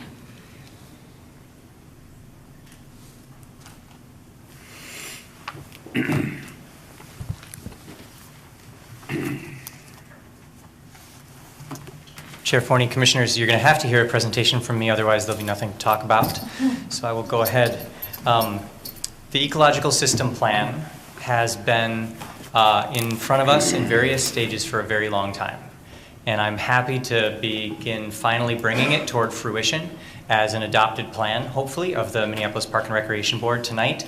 I'd like to go through some of the basics of that plan, as we customarily do during a public comment period, which we are in the midst of right now. So I'm going to just go over the plan and then obviously open up for discussion and questions from the rest of you. What I'd like to do tonight is talk about the timeline that has brought us to this particular point, talk about the plan itself, the purpose and organization. I'm going to be joined here in a moment by Lee Freilich, who's a CAC member, and he has a really good way of talking about how the plan might apply specifically to neighborhood parks, to one neighborhood park in particular. I think it's a good way to illustrate what the plan can do, and then also talk about the next steps. So the timeline here is a long and winding one, and actually has a lot to do with my personal journey here at the Park Board. The plan was launched in May 2014, and I actually came to the Park Board initially to begin this plan. It was the first thing that I worked on, and it was the impetus for me coming to be employed here. So it has a soft spot in my heart. I worked on it significantly for the first year and a half I was here. We had 4 CAC meetings, 3 TAC meetings, various staff meetings, a little bit of community engagement. And then there was some staffing shakeups and some changes in roles.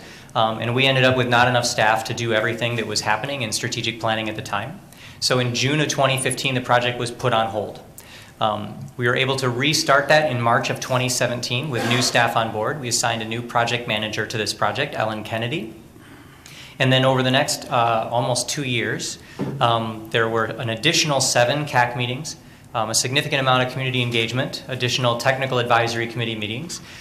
We did direct community engagement in a variety of different ways and different stages, one of which I'll just note that Ellen actually created custom seed packets for pollinator mixes that she was giving out at events. And this is actually printed with how you can get involved in the ecological system plan. I've got a bunch of extras. If anybody wants some, I'll leave them up here. Yeah, I see hands raising. On February 14th, after the drafting of the plan, the public comment period did open. Normally that would be a 45-day comment period, but we've delayed it a little bit so that we could get this presentation in while the public comment period is still open. The basic purpose of this plan is to really think about how our park system as a whole performs in terms of environment, ecology, climate change mitigation, and a variety of other factors. Put simply, the purpose of this plan was to compile, create, and illustrate citywide ecological data, some of which had never been done before.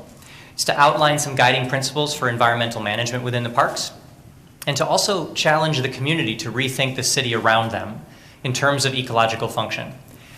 Doing an ecological system plan for our park system is a little bit difficult because we only comprise a fairly small jurisdiction of the total land mass of the city, about 14%.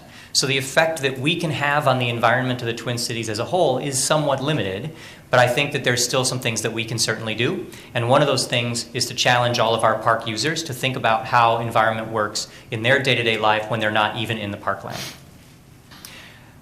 In order to do that, we identified, with the help of the CAC, 7 main topics that the plan wanted to address. And those topics are air quality, habitat connectivity, biodiversity, stormwater runoff, sustainable energy generation, carbon sequestration, and the urban heat island effect. So these were the things that we felt as a park board that we had a real way that we could take on. There were many other items that had to do with environmental issues that we may have a limited scope in. But these were the big 7 that we wanted to try to tackle. Those started to congeal into a series of lenses: water, air, land, and life. And the CAC sort of, when it became reorganized, started thinking about those sort of big elements, as you were, and establishing goals for them, and then strategies for how to reach those goals. So the goals that are included in these plans, and I will go through these real quick because it is kind of the meat of the plan. We have 12 goals in the plan to prevent the degradation of water quality, to build resiliency in the face of changing water levels, something that we're seeing kind of right now again, protecting aquatic habitat, contribute to improving air quality in the city, contribute to climate change mitigation, reducing negative construction-related impacts. This was actually a big deal for our CAC members who really talked about how our construction projects might be impacting the natural environment and how we could mitigate that. Maintain and improve soil health, improve environmental performance of turf management, improve habitat quality in the parks, protect and maintain the urban forest, increase habitat connectivity within our parks, and to reduce human-related negative impacts in our parks. And I think one of the things that pops to the top when you think about that would be trash in the parks, especially flowing into our waterways.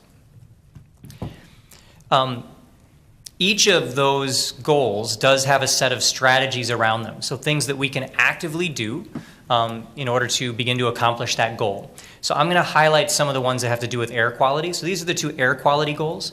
And just to talk about the second one here, you can see some dashes there. Contribute to climate change mitigation. One thing we can do is reduce the use of fossil fuels through policy, procedure, and purchasing changes, and explore alternative energy alternatives. We can increase building efficiency where possible through the use of more efficient and green building materials, whether that's renovations or building new. We can explore alternative energy generation opportunities in the parks for wind, solar, and geothermal. We've done some work around solar already. I think the plan calls for that to be increased. I think geothermal is a good possibility for us, being that we have small buildings and large pieces of land. That tends to be good math for geothermal. So these are the strategies that will move forward. And you can see they're still a little bit general. They're things to work toward. So in addition to that, we have ways to accomplish this strategy. The plan becomes itself as much a guidance document as it is a resource. So there's resources throughout the plan that help accomplish that strategy. There's voluminous background text in here that really talks about what's being done, what other agencies are doing. It's very well detailed and very well researched, and my compliments to former senior planner Ellen Kennedy for pulling all that together. There's a piece about current efforts that we are doing that obviously we want to sustain. There's a series of recommendations that are even more specific on how to get to that goal. There are maps, and there's a park suitability list. I'm going to talk about a couple of these things really quickly. So in terms of the recommendations, so I've pulled out, again, one of the climate change mitigation strategies. So we have a series of recommendations down at the bottom here. And these recommendations are much more specific. Continue working with city departments to monitor the heat island effect. Now, monitoring may not seem like a sexy thing to do, but it's important that we continue to do that for some reasons that I'm going to explore in just a moment. Those recommendations really kind of fall into 4 different types of recommendations, and I'm bringing this up because I do feel like a good plan, especially if it's revolving around something as big as climate and environment, should touch us in a lot of different ways. So there are recommendations that are really protectors, those things that sort of make sure that we maintain the status quo if that's positive. Things that are continuations. So what are we doing and how do we continue doing that? There's new work. We should have new projects and new work to do.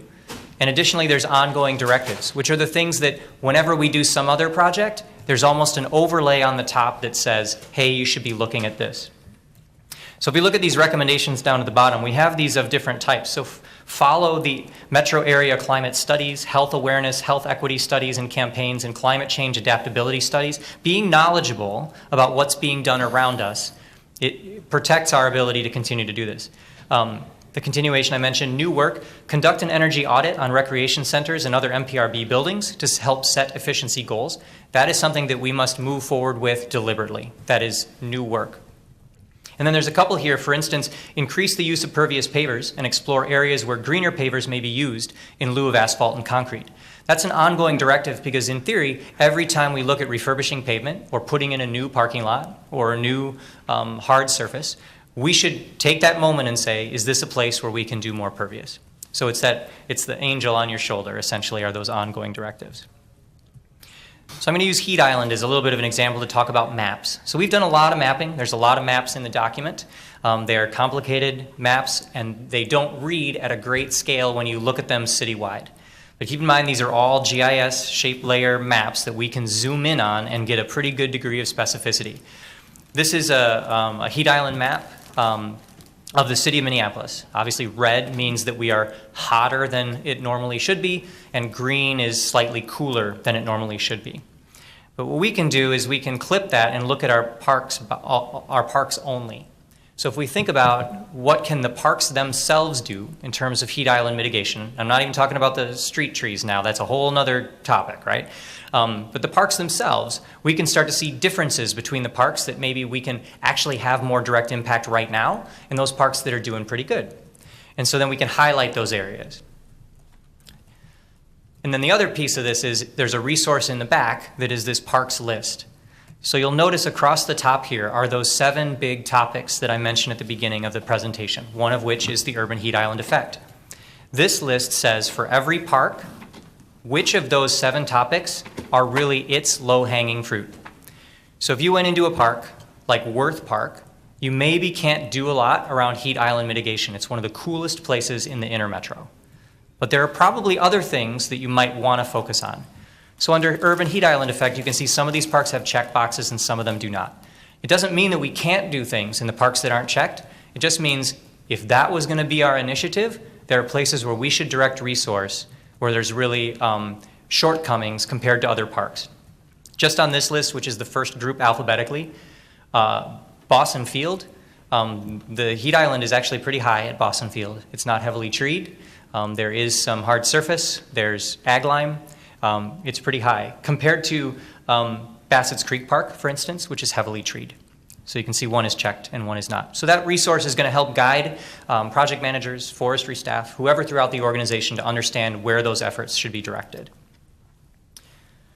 So what I'd like to do now is go a little bit deeper, and I'd like to invite Lee Freelich to the podium at the chair's discretion, and have him talk a little bit about Loring Park and his experience.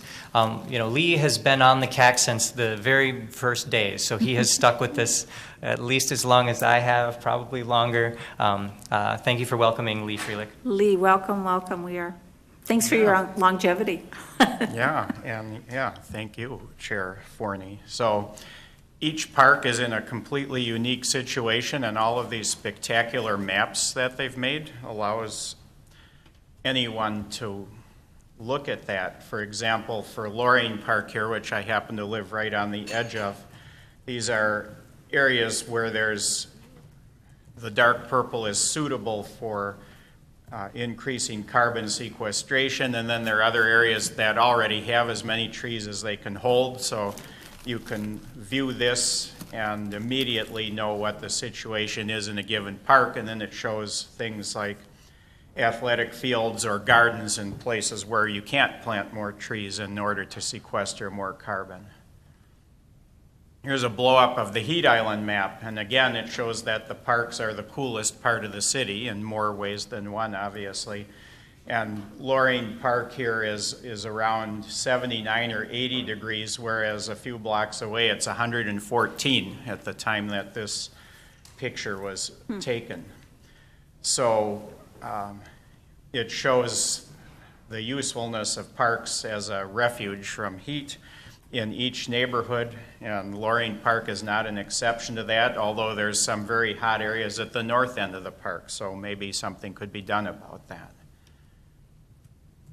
Habitat enhancement zones, and this goes across ownerships now. So the blue are institutional lands owned by schools or university or government, for example, where there's potential in order to restore habitats and kind of knit the whole city together with the parks, which are shown in purple here, and then there are existing recreational areas in pink, natural areas in the lighter pink, and potential habitat enhancement zones are shown in green. So this puts the park in the context of other ownerships where maybe they could work in concert with those ownerships to change the entire city, and especially for things like increasing pollinator habitat,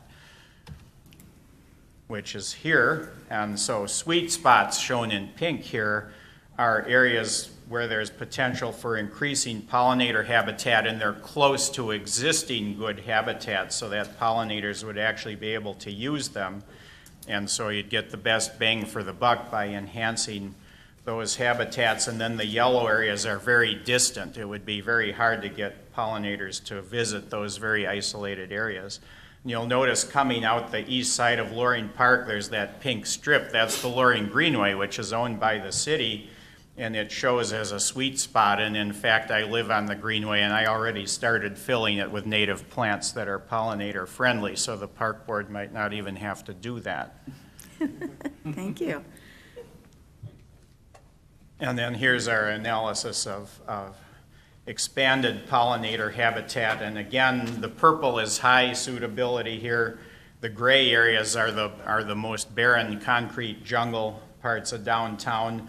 But the kind of beige areas and the green areas are areas that have some suitability for expanded pollinator habitat. And you'll notice that there's a huge swath of that along the west side of the city, and that extends into Loring, and maybe we could extend it, at least in a stepping stone fashion, through downtown using Boom Island and Nicollet Island and Loring as the stepping stones at either end. So these maps are really spectacular. They allow anyone to look at the complexities of a given park and assess how it fits in with the surrounding landscape, which is extremely important for all of these issues.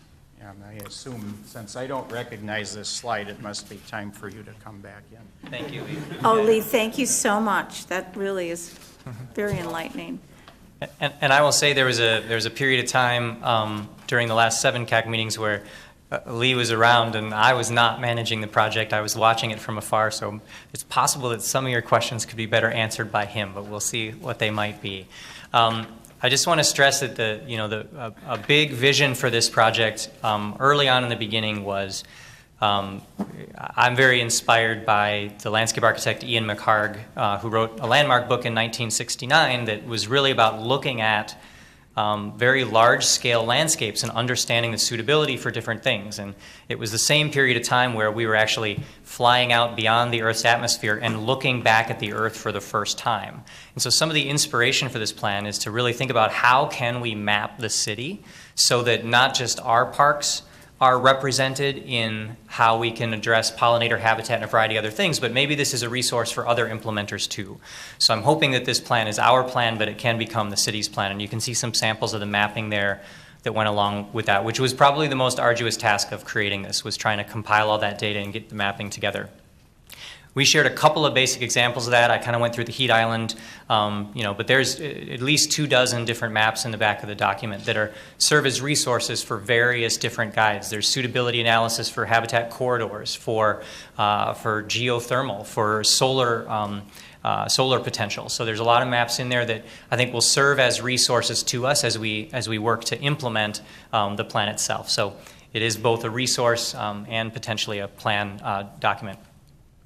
The next steps in this is that the comment period will now close on May 12th, which is about a week and a half from now. So people are still welcome to make comments online or directly to me. This website, minneapolisparks.org/ecological system plan, is the way you get there. There's an online survey people can still take. After the public comment period closes, staff will compile all those public comments and modify the plan as appropriate. It's important to say that the charge of the CAC for this project was not to recommend the plan. The CAC was an advisor throughout with various levels of technical ability. Lee's technical skill and ability is very high. Others were more community focused rather than technical focused. We combined all of that into the plan. They did not make a recommendation, but they did review the final guidance. Staff will be compiling comments and modifying the plan and then bringing that back to you for consideration with a public hearing as we do all of our master plans. After that, those strategies get incorporated into MPRB's master plan tracking system, which I haven't talked to you much about, but is something that's going to be rolling out this year so that we can make sure that we're being transparent about how successfully we're keeping the promises in all of these different master plans. We're going to have a way to report out on what's getting done so that we're not just creating another plan, putting it on a shelf, looking at it from time to time and being proud of the work that we've done. If we don't implement it, the work isn't done, in my opinion. So that's where we are, that's where we've come, and I would now pause and take your questions and discussion items. Thank you for the time. Thank you, Adam. Commissioner Music? Anybody else? Thank you, Chair Forney. I'm very excited to see that we have gotten to this place. We started talking about this when I first got elected to the board, and it kind of stalled out a couple times, and the fact that we did not give up, and we persevered, and we now have this framework to help guide the work that we do around the ecological health of our city is just a beautiful thing to see, making it to this place. So many thanks to you and all of the community members that worked on this and other staff that have supported all of you in that work. You mentioned permeable pavers, and this one's kind of a pet peeve for me in that we've implemented them a couple of times in my district and they don't work very well. So I'm hoping that as part of making suggestions and exploring new ways to reduce the environmental impact of the places where we do have hardscape, if we could talk about what steps we'll take to verify that they're working as designed and intended, and what additional maintenance costs may be associated with them if they're installed in particular situations. And I'm not going to get into exactly what those are, but for example, the one we put in at the beach, it constantly gets clogged with sand and then it doesn't drain and it just puddles. So if we could be thinking about those practical considerations as we talk about trying to implement things that we know are best practices elsewhere, just the realities of what the conditions are here in Minnesota. That would be lovely.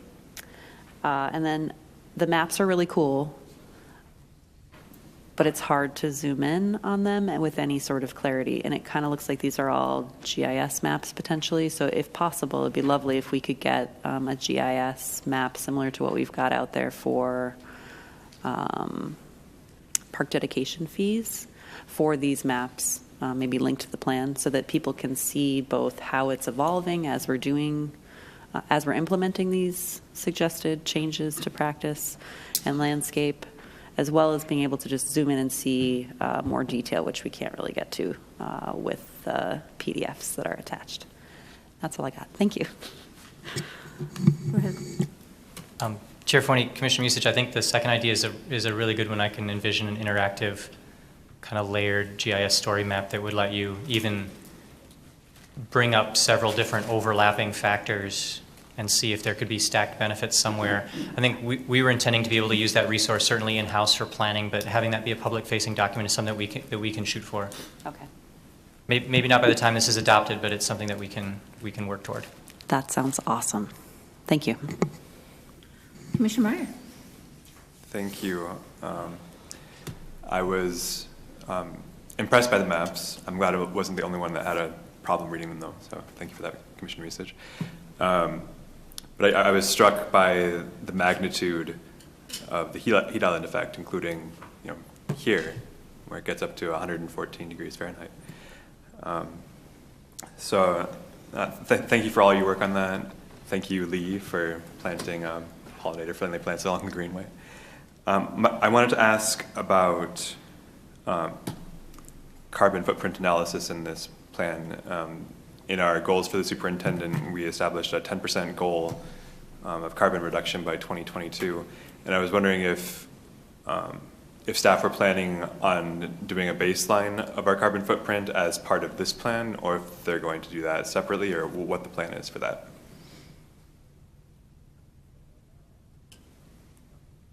Chair Forney, Commissioner Meyer, I may have to get back to you on that question. I would need to check exactly what we're saying here about in terms of like the sort of recommendation commitments for assessing carbon footprint within this plan and how that dovetails with the goal that was put on. I know that there is a statement of the need to reduce, but it may be more general than a specific percentage as is included in the goals. Let me parse through the document one more time, and I can follow up with you on where the plan stands and see if you have suggestions for how to improve that. Is that okay? Finished? Okay. Commissioner Kogel. Thank you, Chair Forney. Fantastic presentation. Really exciting to see all of this work being done and in such a comprehensive manner. My hope is that it becomes implementable and something that can push our partners and including the city and our neighbors themselves to think about this a little bit more. And so along those lines, my first question, Commissioner Musich brought up the concept of having some of these maps or all of them be public facing. There's the map that has the there's the heat island map, which is really helpful, and there's the map that shows what the sweet spot for pollinator spaces. So what I'm wondering is if that is, what's the internal use for that, and then would there be a potential public facing use for that map? Chair Forney, Commissioner Cogill, the sweet spot pollinator map is one that I'm maybe the most excited about, and it was something that that rose up out of the process and Ellen Kennedy's work with some of our partners. Metro Blooms actually came to the table and was working with a researcher, student at the university, and they were trying to identify for their work how to be most effective with pollinator habitat in the context of what they do. And Metro Blooms is working on often very small projects, blooming alleys, rain garden projects, typically with private landowners. And so they've been trying to understand how do they look at their resources and understand how can they start making that connectivity. And so that sweet spot analysis was partly funded by them, and then we partly funded it out of the project cost in order that we could have that understanding within our parks. So the sweet spot analysis, I think, will already be used by at least one nonprofit in their standard operating procedure around how they're prioritizing their investments. That's the first thing. I think for us, the sweet spot map is going to tell us a couple things. I think that there are sweet spots that are within our parks. And I think when we think about implementing more natural areas, gardens, things like that, we can know kind of maybe even what side of those parks really are the ones that are going to start to make those connections. So it can guide our detailed design. In addition, it may very well guide potentially the forestry department, who, if there's a sweet spot pollinator area, that doesn't have to be just ground plane, that can be more flowering trees. So as those tree selections are being made, if there's an opportunity to connect some of these sweet spots together, we can do that through the urban forest. And then the average homeowner, if we can get this public facing, as we talked about, the average homeowner who might land themselves in a sweet spot like Lee has been doing, can understand that they maybe have even more they would have even more impact than they might otherwise in other places of town. So that's the part of the plan that is really meant. I mentioned one of the goals up front is to kind of get the city to rethink itself in some ways. And I think some of these maps we hope can do that. If our partnerships with the city of Minneapolis begin to evolve toward doing more stormwater management in boulevard areas like many other cities do, I think the exact complexion of those and the planting of those might also be driven by understanding where there might be higher need for urban heat island mitigation, pollinator connectivity. So those things can be brought to bear when those decisions are being made.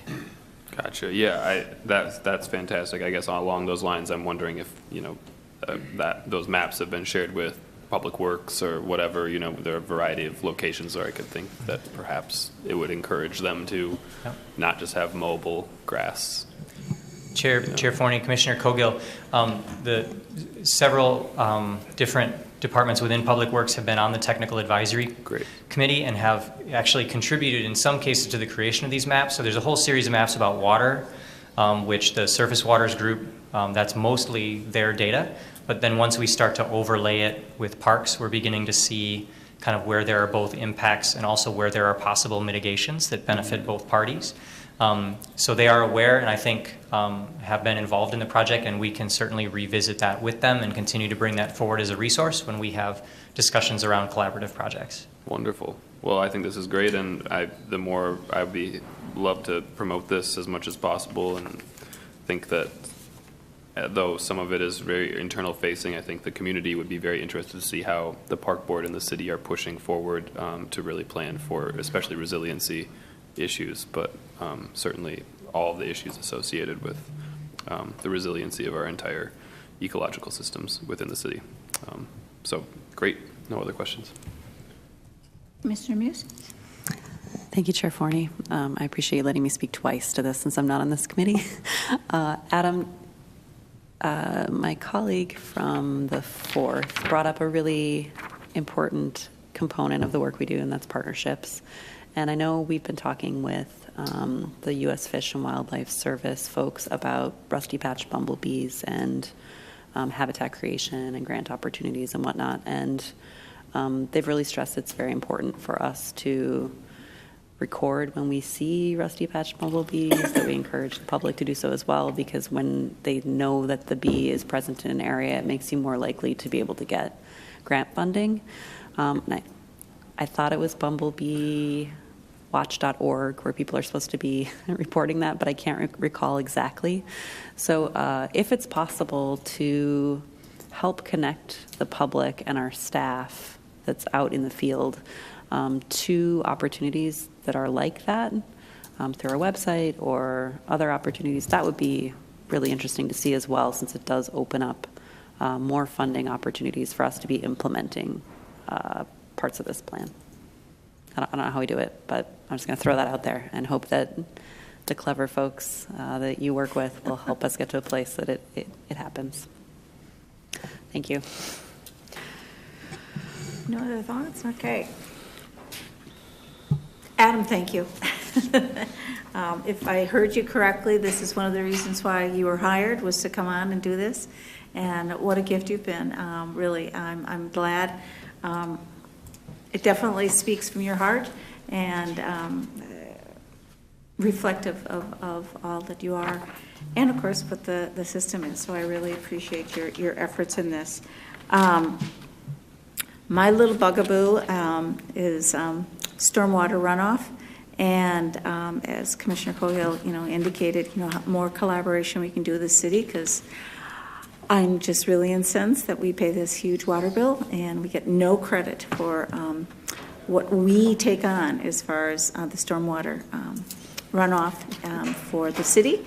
So I hope that there will be far more collaboration, because it's a huge bill that we pay. The maps and the connection of the data and everything is truly awesome, and I appreciate it because it's measurable, it's visual, it's tangible for people to understand. What it comes down to is what you're putting together is truly transformative for not just the system, but for all of us individually and as a whole, as a community. And that is so powerful that we have that ability to really move people's consciousness and people's, actual habits, how they do things. I thank you, Lee, for being a part of this and sharing your experiences. I love your comment, Adam, that we all need to have that angel on our shoulder to keep telling us, which way to go. So once again, people, comments get in through now and May 12th. And I look forward to the public hearing so that we can get more input. Thank you, Adam, for all your work on this, the years of work. With that, I believe, yes, I will take a motion to adjourn. So moved. Thank you. All those in favor, please signify by saying aye. Aye. Opposed? Abstentions? We are adjourned. The time being 7:01, I would like to call to order the Park Police Governance Operations and Oversight Committee. Will the Secretary please take the roll? Commissioner Musich. Present. Commissioner Cogill. Present. Vice Chair Hassan. Chair Vita. Present. You have a quorum. I would ask for a motion of approval of the agenda. So moved. All those in favor of approval of the agenda, please signify by saying aye. Aye. Any opposed? Any abstentions? We have a study report from Chief Ohado. Chief Ohado, step up, please. Where's the rest of our committee?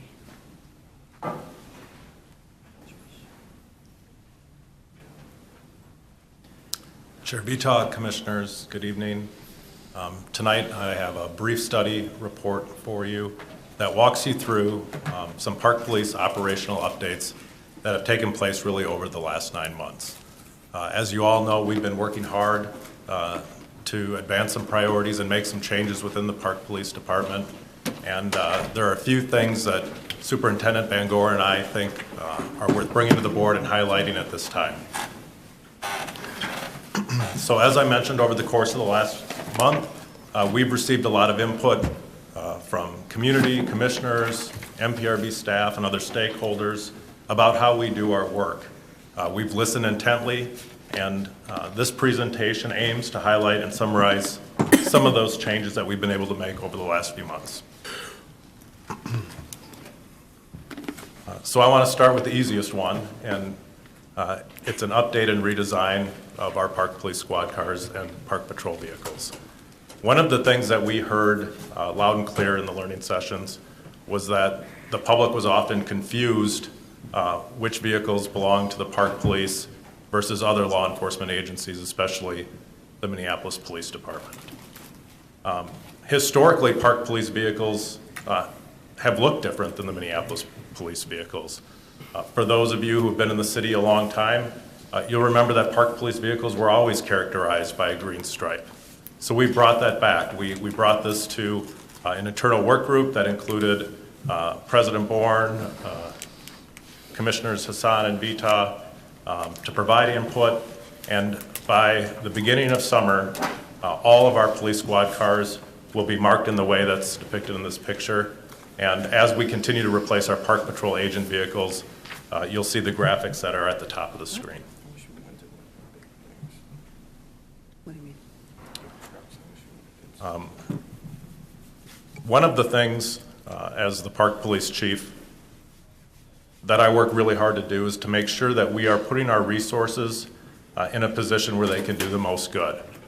And traditionally, we've been bound to a collective bargaining agreement that was pretty strict around when and how we scheduled our officers.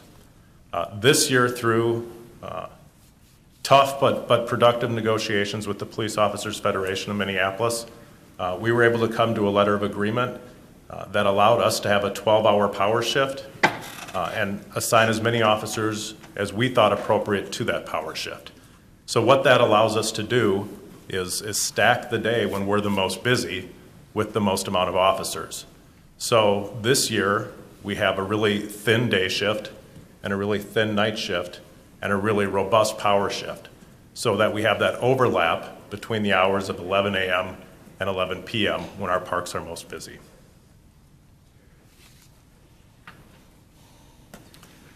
Over the last year, we have had a very intentional focus on youth engagement. Commissioners know that we have a youth violence prevention coordinator position housed within the Park Police Department. Our youth violence prevention coordinator's name is Pat Donaway. Pat works directly with our officers to provide opportunities and programs so that officers have positive interaction and engagement with young people. Hopefully to inspire young people to come work as park police officers, but minimally to provide a little bit of conversation, relationship building, and insight into how we do our work and why, and also to hear what these young people have to say about their experience with police in our parks. So I've listed some, not all, of the programs we participated in over the course of just the last 12 months. The picture at the top is the Teen Academy graduation picture, which was a great program that we instituted for the first time over this past winter break for Minneapolis Public Schools. I want to talk to you briefly about two policy initiatives that have taken place this year. Policy really shapes how we do our work. The first one is the Narcan policy. So I think commissioners are all familiar that we are facing an opioid epidemic across this country and frankly within the city of Minneapolis. That opioid epidemic and the number of overdoses that are taking place within our city has prompted this policy. So Narcan is a nasally administered opioid antidote that can save people experiencing an overdose's life. So if a police officer who carries Narcan is flagged down, called, encounters somebody in the midst of an overdose, they can administer this medication and likely save the patient's life. Prior to carrying Narcan, we only had limited tools in our toolbox. The number one tool was to call someone else, call paramedics or firefighters, because they carried Narcan. But then there's a delay in the response to get them there. The other tool was essentially CPR. So we have only had Narcan for a handful of months. We began a pilot project last fall, and Superintendent Bangora ultimately signed the policy this past February. I will tell you that already there have been 3 situations where park police officers have administered Narcan to overdose patients and likely saved lives, just in the last, 6 months. We also have just revised our vehicle pursuit policy. So police officers have to balance public safety versus the need to conduct law enforcement. And our past pursuit policy gave officers wide discretion on engaging in vehicle pursuits. And often, the officers with good intent of catching somebody who did something wrong would jeopardize public safety. And so, rather than continuing to try to work in this discretionary gray area, to have officers make better decisions in really high-stress situations, we've restricted the policy considerably. So, effective April 1st, park police officers are only allowed to engage in vehicle pursuits in very limited situations for violent crimes. Those violent crimes are homicide, aggravated assault, robbery, sexual assault, and kidnapping. This is a major policy shift for our police officers. I think it's the right direction. I think in the long run, it furthers the safety of our officers. It furthers public safety, the people who come and visit and live in our city. And frankly, it also preserves the safety of a violator who might not be committing a very serious offense. I want to touch for a minute on some enforcement alternatives that we've been doing. So I've reported to this board on many occasions on our challenges around homelessness. Those challenges persist. So far, year to date, this being May 1st, we have already responded to and documented 23 camps on park property. Now, if you put that in the context of what the weather's been like, that's a lot of camps in a very short period of time. We are continuing our contractual services with St. Stephen's to make sure that we are providing resources and options and alternatives to people experiencing homelessness, that it's not a punitive approach, that it's really trying to provide people a pathway to assistance so that they don't need to sleep outside in our parks. I want to close the loop on the discussion we had about non-enforcement at frozen Minnehaha Falls over the winter months. So I came to the board in December and I said, last year we wrote a whole bunch of tickets to people for trespassing, and that it really ended up pitting our officers against park patrons, and that we wanted to try something different. This year we bolstered physical security around the frozen falls. So in the period of January to April 2018, we had 70 arrest reports. In that same time period this year, we had 0. I also want to touch on our ongoing partnership with Street Reach in the Youth Development Department. You've heard me talk about Street Reach many times. They are critical partners for us. They provide a first point of contact with young people who might be involved in some behavior issues, especially at our events and parks. So it's not pitting police, once again, against young people. It's providing youth workers who are trained in youth intervention strategies to be that first point of contact. And our collaboration with Street Reach is as strong as it's ever been.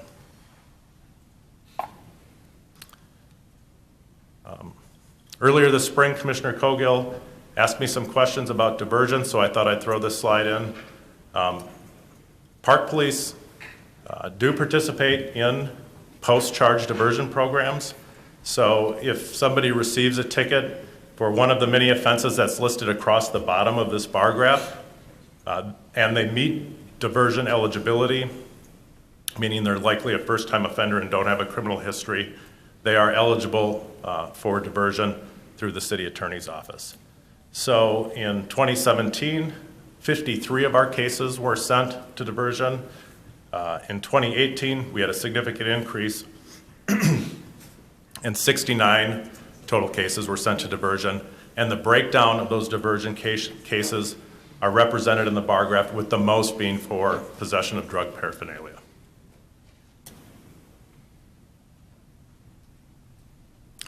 Those are the updates I wanted to bring to the committee tonight. I'm happy to stand for any questions you have. Thank you. Thank you. Commissioner French? Was there any effort to improve the diversity of the park police? Chair Vita, Commissioner French, we always have our eye on diversity. We're working really hard to improve diversity. We're in the midst of a testing process for park police officers right now, and we're employing some strategies to make sure that we have diverse people on the hiring panel to rank those police officers. And we're doing things like awarding points for people who are applying that live within the city, which is something that we've never done before. So yes, sir. How many black officers do you have right now on the police force? I don't have those numbers in front of me. What I would say is I don't think we have any black officer currently. Yes, you do. Okay. Thank you.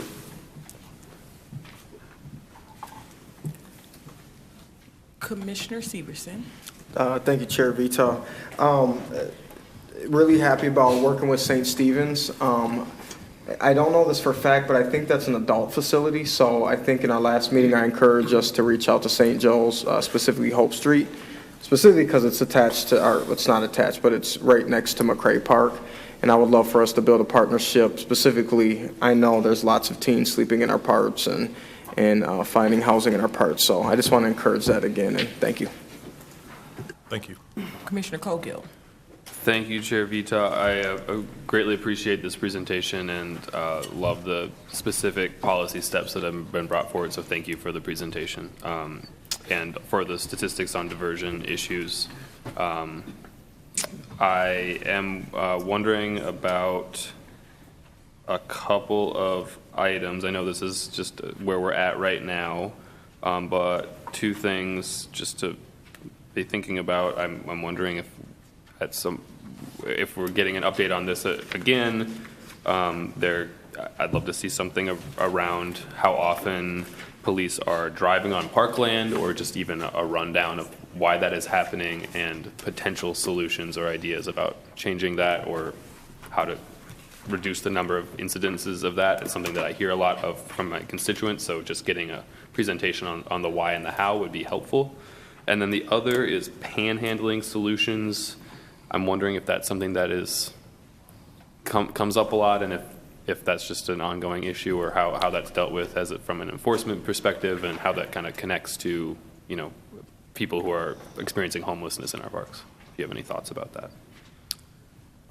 Chair Vita, Commissioner Cogill, I'll take the panhandling question first. Great.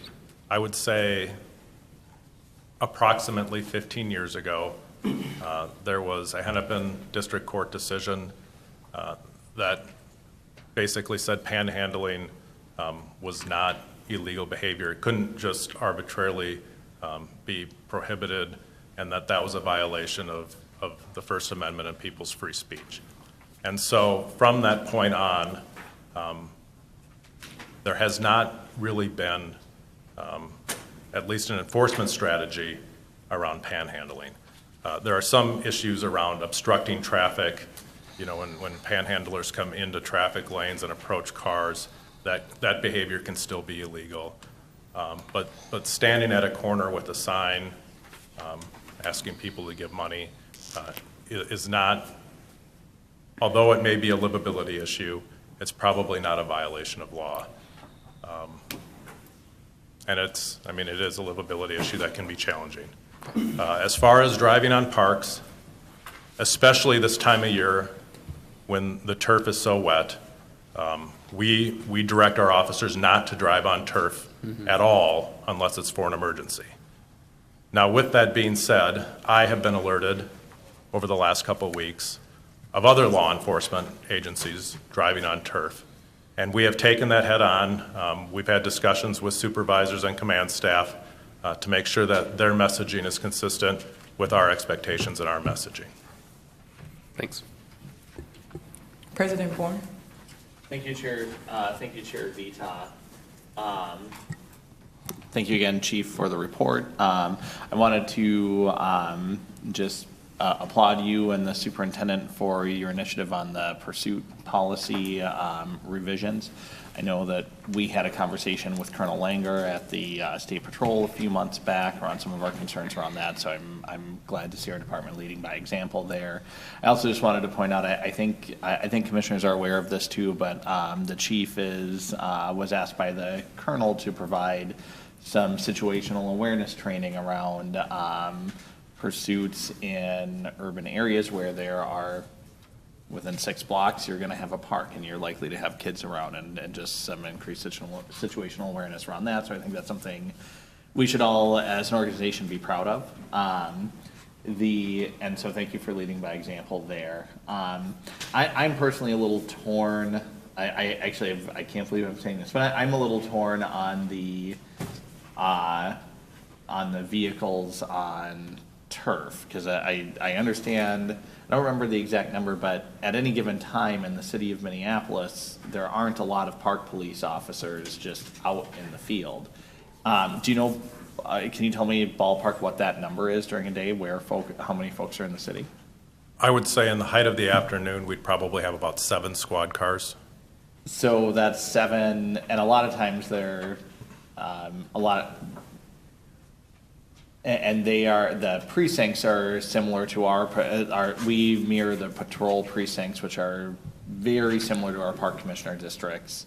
So I mean, in all of Southwest Minneapolis and 13 different rec centers in the regional park system, you might have one officer that then needs to engage with the public, be a public face and a friendly face for folks, but also may need to get from like Linden Hills to Whittier in a couple of minutes. And if they are a block away from their car in a regional park where we do want them to be and engaging with families, that's hard to get back and respond to that call. So I don't know how to reconcile that, and it's I don't like seeing them on the turf either, but I don't know how to reconcile that because I know that they have a large area to cover with not a lot of people to do it. So, Chair Vita, President Bourne, just a couple of follow-ups.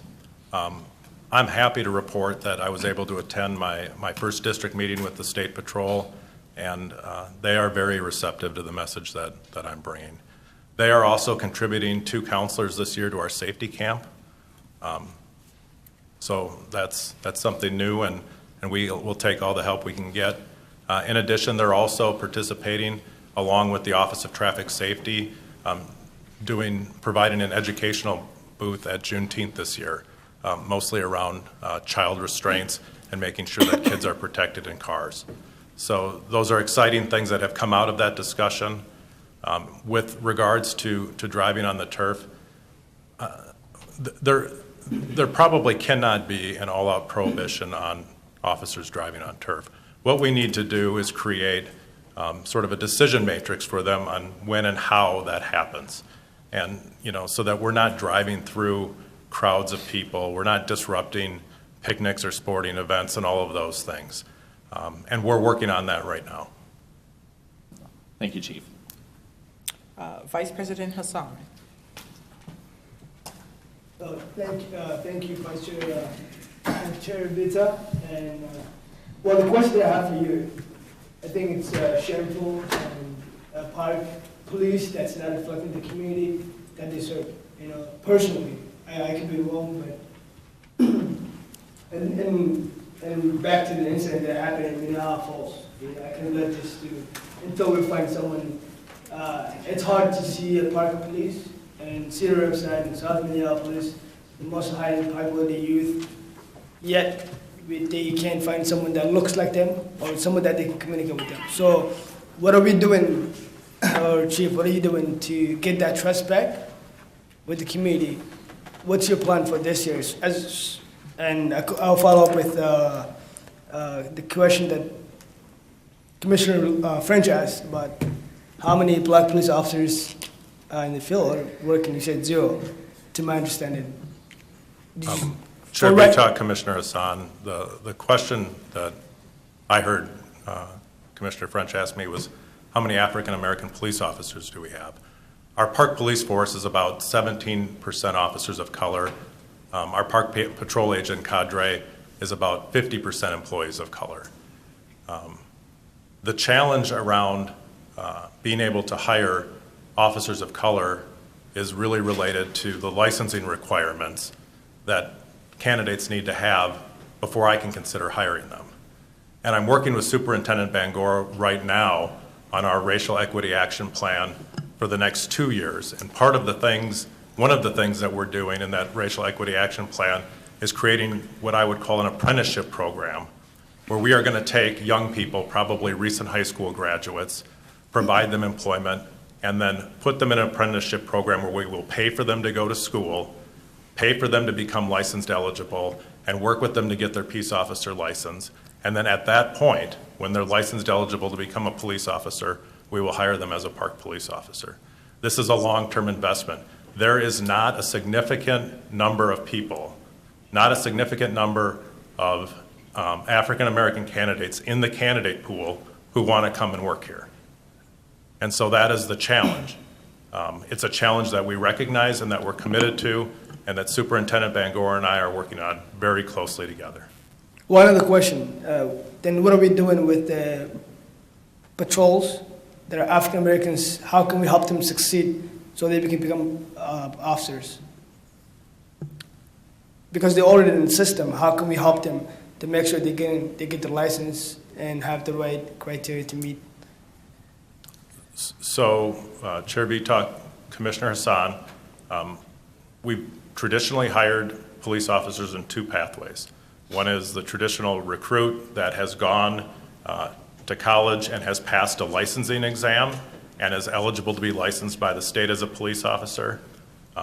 The other path is hiring what we call police cadets. So that was a program where you could have a degree, a 2-year degree in any field, and we would then hire that person, pay for them to get their law enforcement certificate, and then send them to the police academy.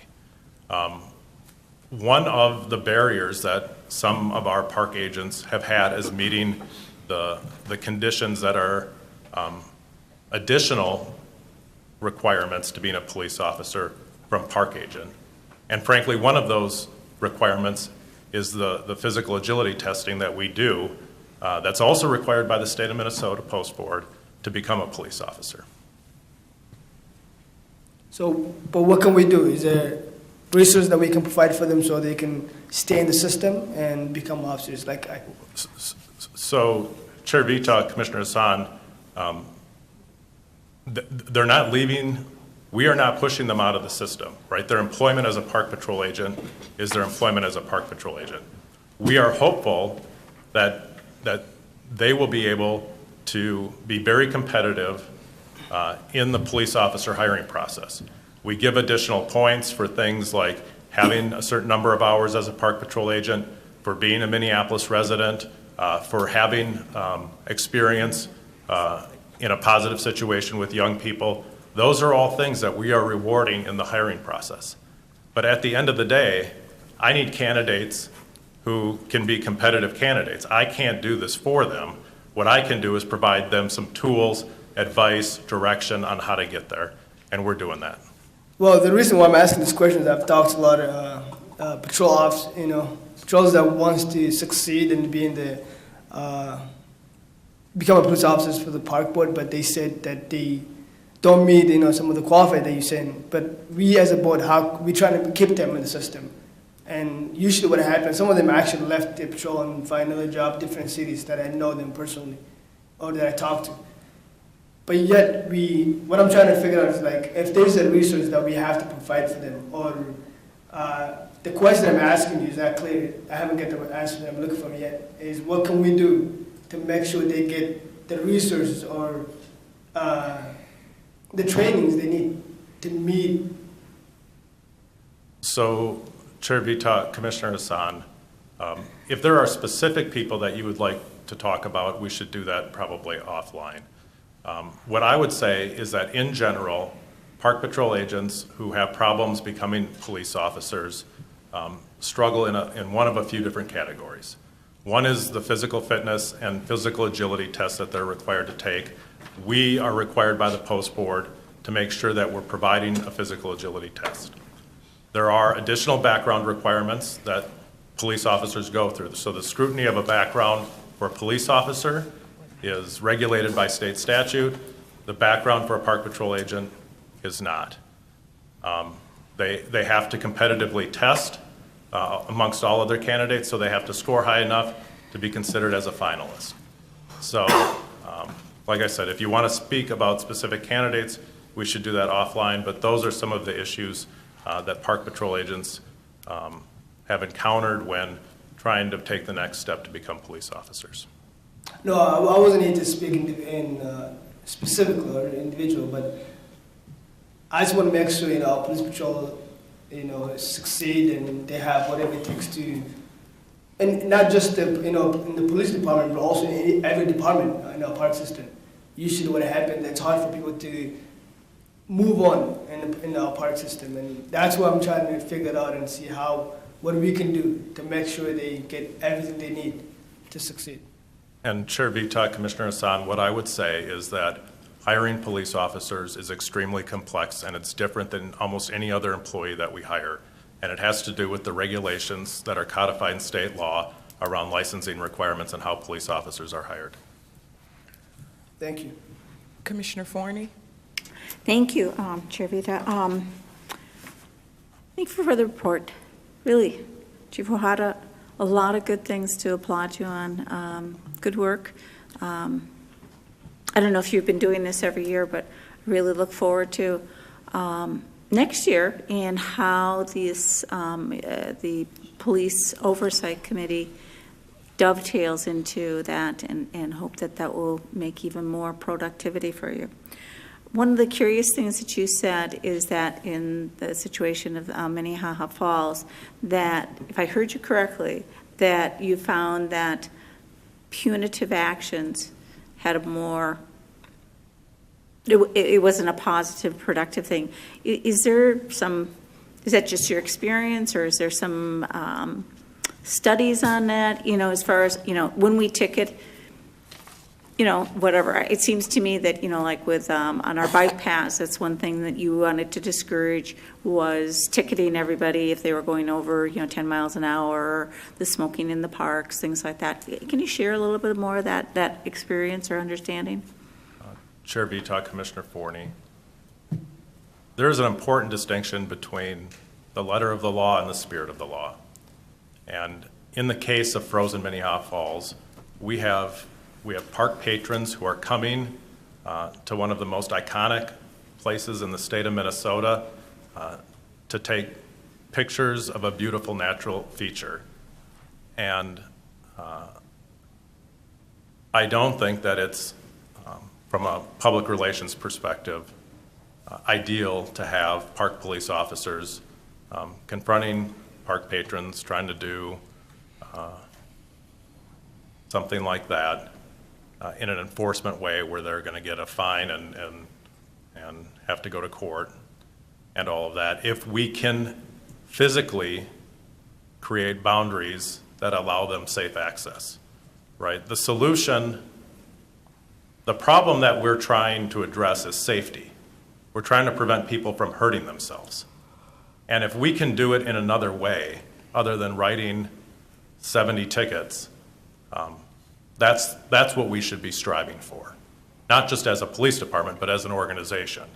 We should be striving to make that space as safe as possible and provide a level of access that meets the people's needs without having to write them a ticket. Because when somebody gets a ticket, they never feel good. They walk away with a bad feeling. They're angry at the officer. They're disappointed in their experience at the park. They're probably irritated with this board.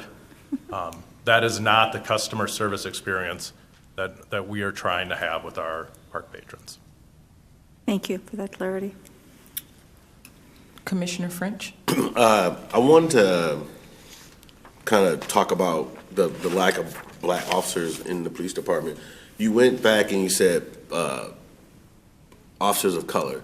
I want to be really, really intentional when I say black officers, because a lot of times when we talk about black folks getting to a certain point in society, other folks come and say people of color, and people of color, anti-blackness comes from everybody, not just white folks. So it's really important for us to know the difference between black folks and people of color when we're talking about, especially law enforcement, where black folks, now people of color, but black folks disproportionately are suffering from the criminal justice system.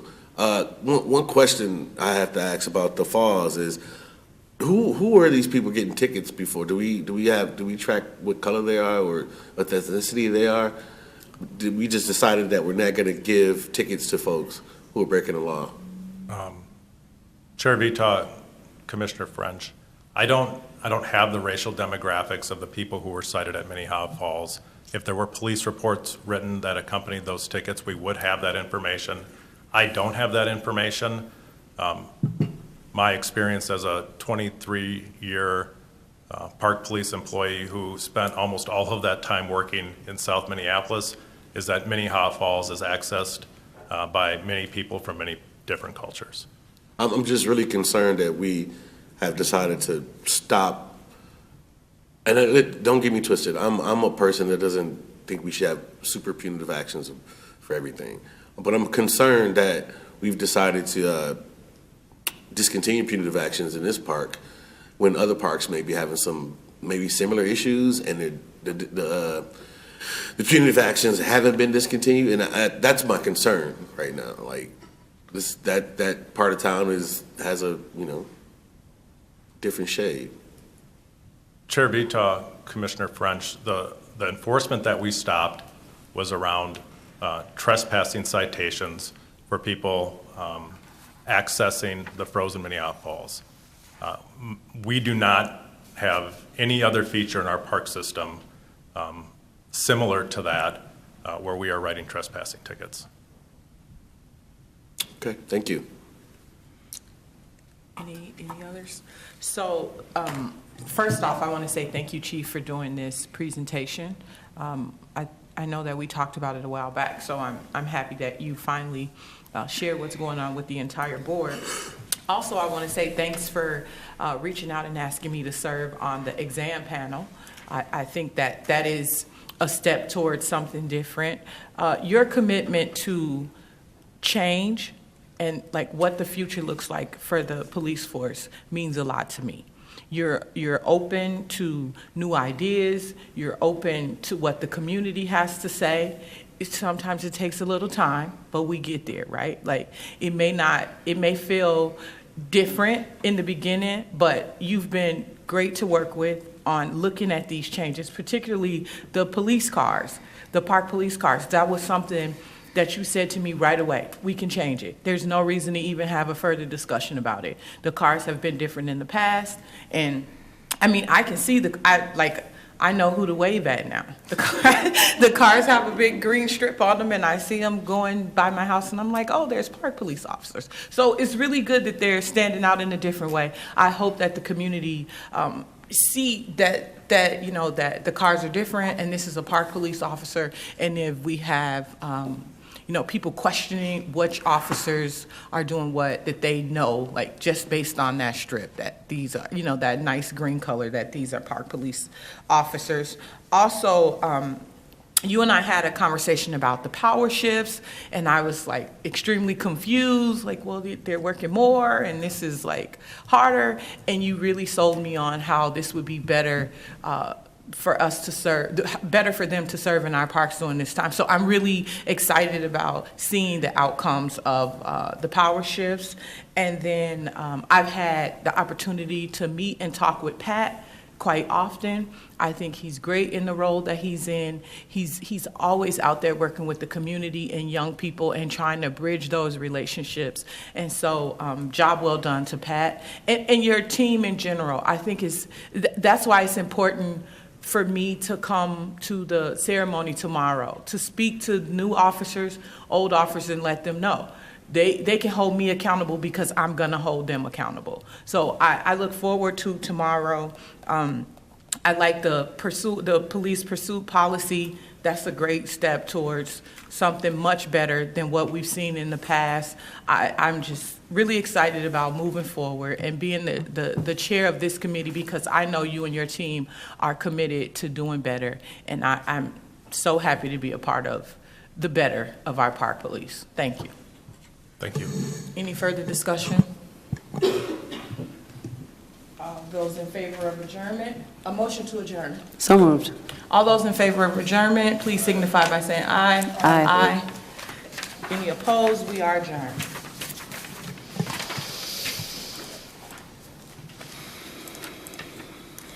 I think I'm up next. On behalf of the Operations and Environment Committee, would the Secretary please take the roll? Commissioner Severson. Present. Commissioner Cogill. Commissioner Meyer. Present. Vice Chair French. Here. Chair Misich. Present. You have a quorum. Thank you. Can I please get a motion to approve the agenda? So moved. All those in favor, please signify by saying aye. Aye. Those against? Abstentions? That motion passes. We have minutes. May I please get a motion to approve the minutes? So moved. Wednesday, April 17th. All those in favor, please signify by saying aye. Aye. Opposed? Abstentions? That carries. This evening, we have a study report item on the 2019 Natural Areas Plan Phase 2 status. And we have Deb Pilger and Marcia Holmberg here this evening. It looks like they also have some supporting folks joining them. Take it away, Marcia. This is the scariest part of. Well, at least the screen was on for you.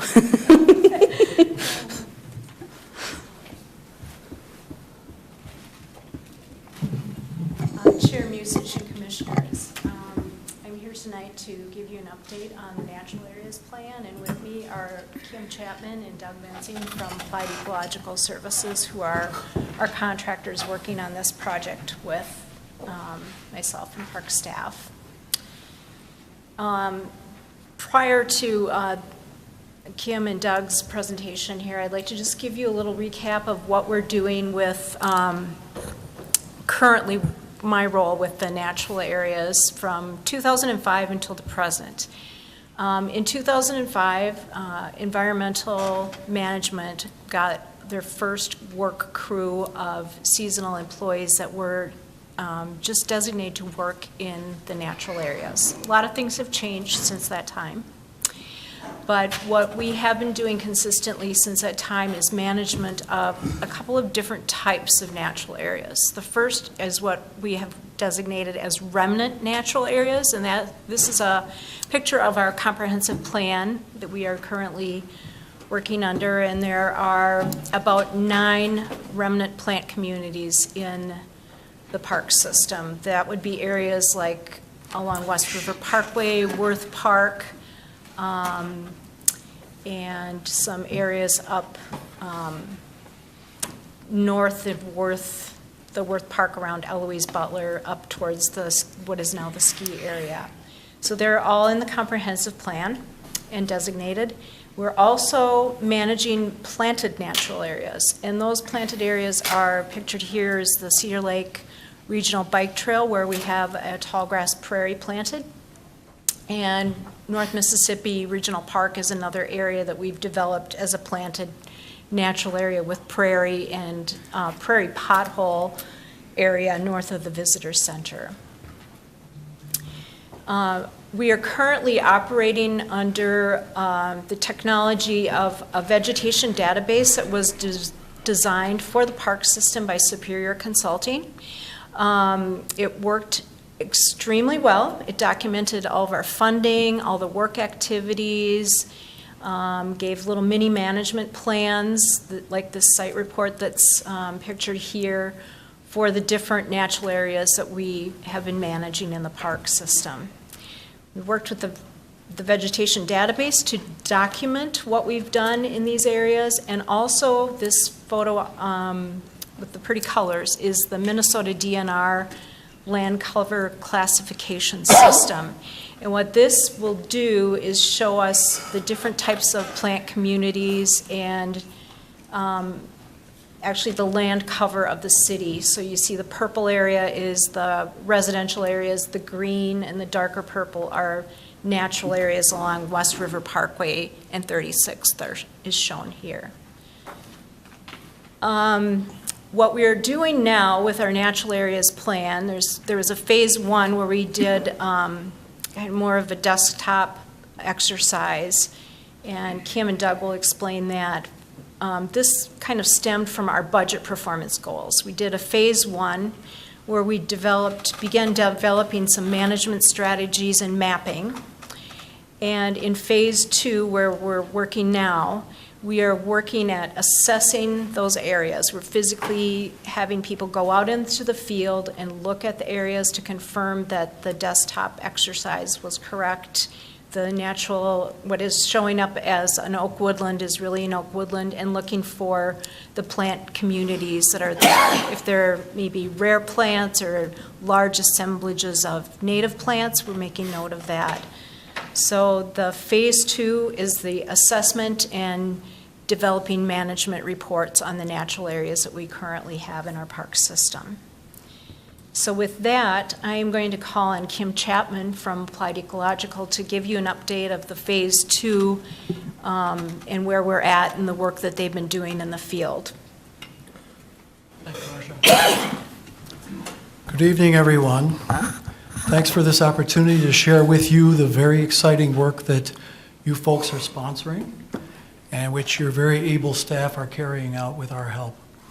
I'm here with Doug Mensing, who is responsible for a lot of the field work, the data collection out in the field, and the two of us work hand in glove on the larger picture.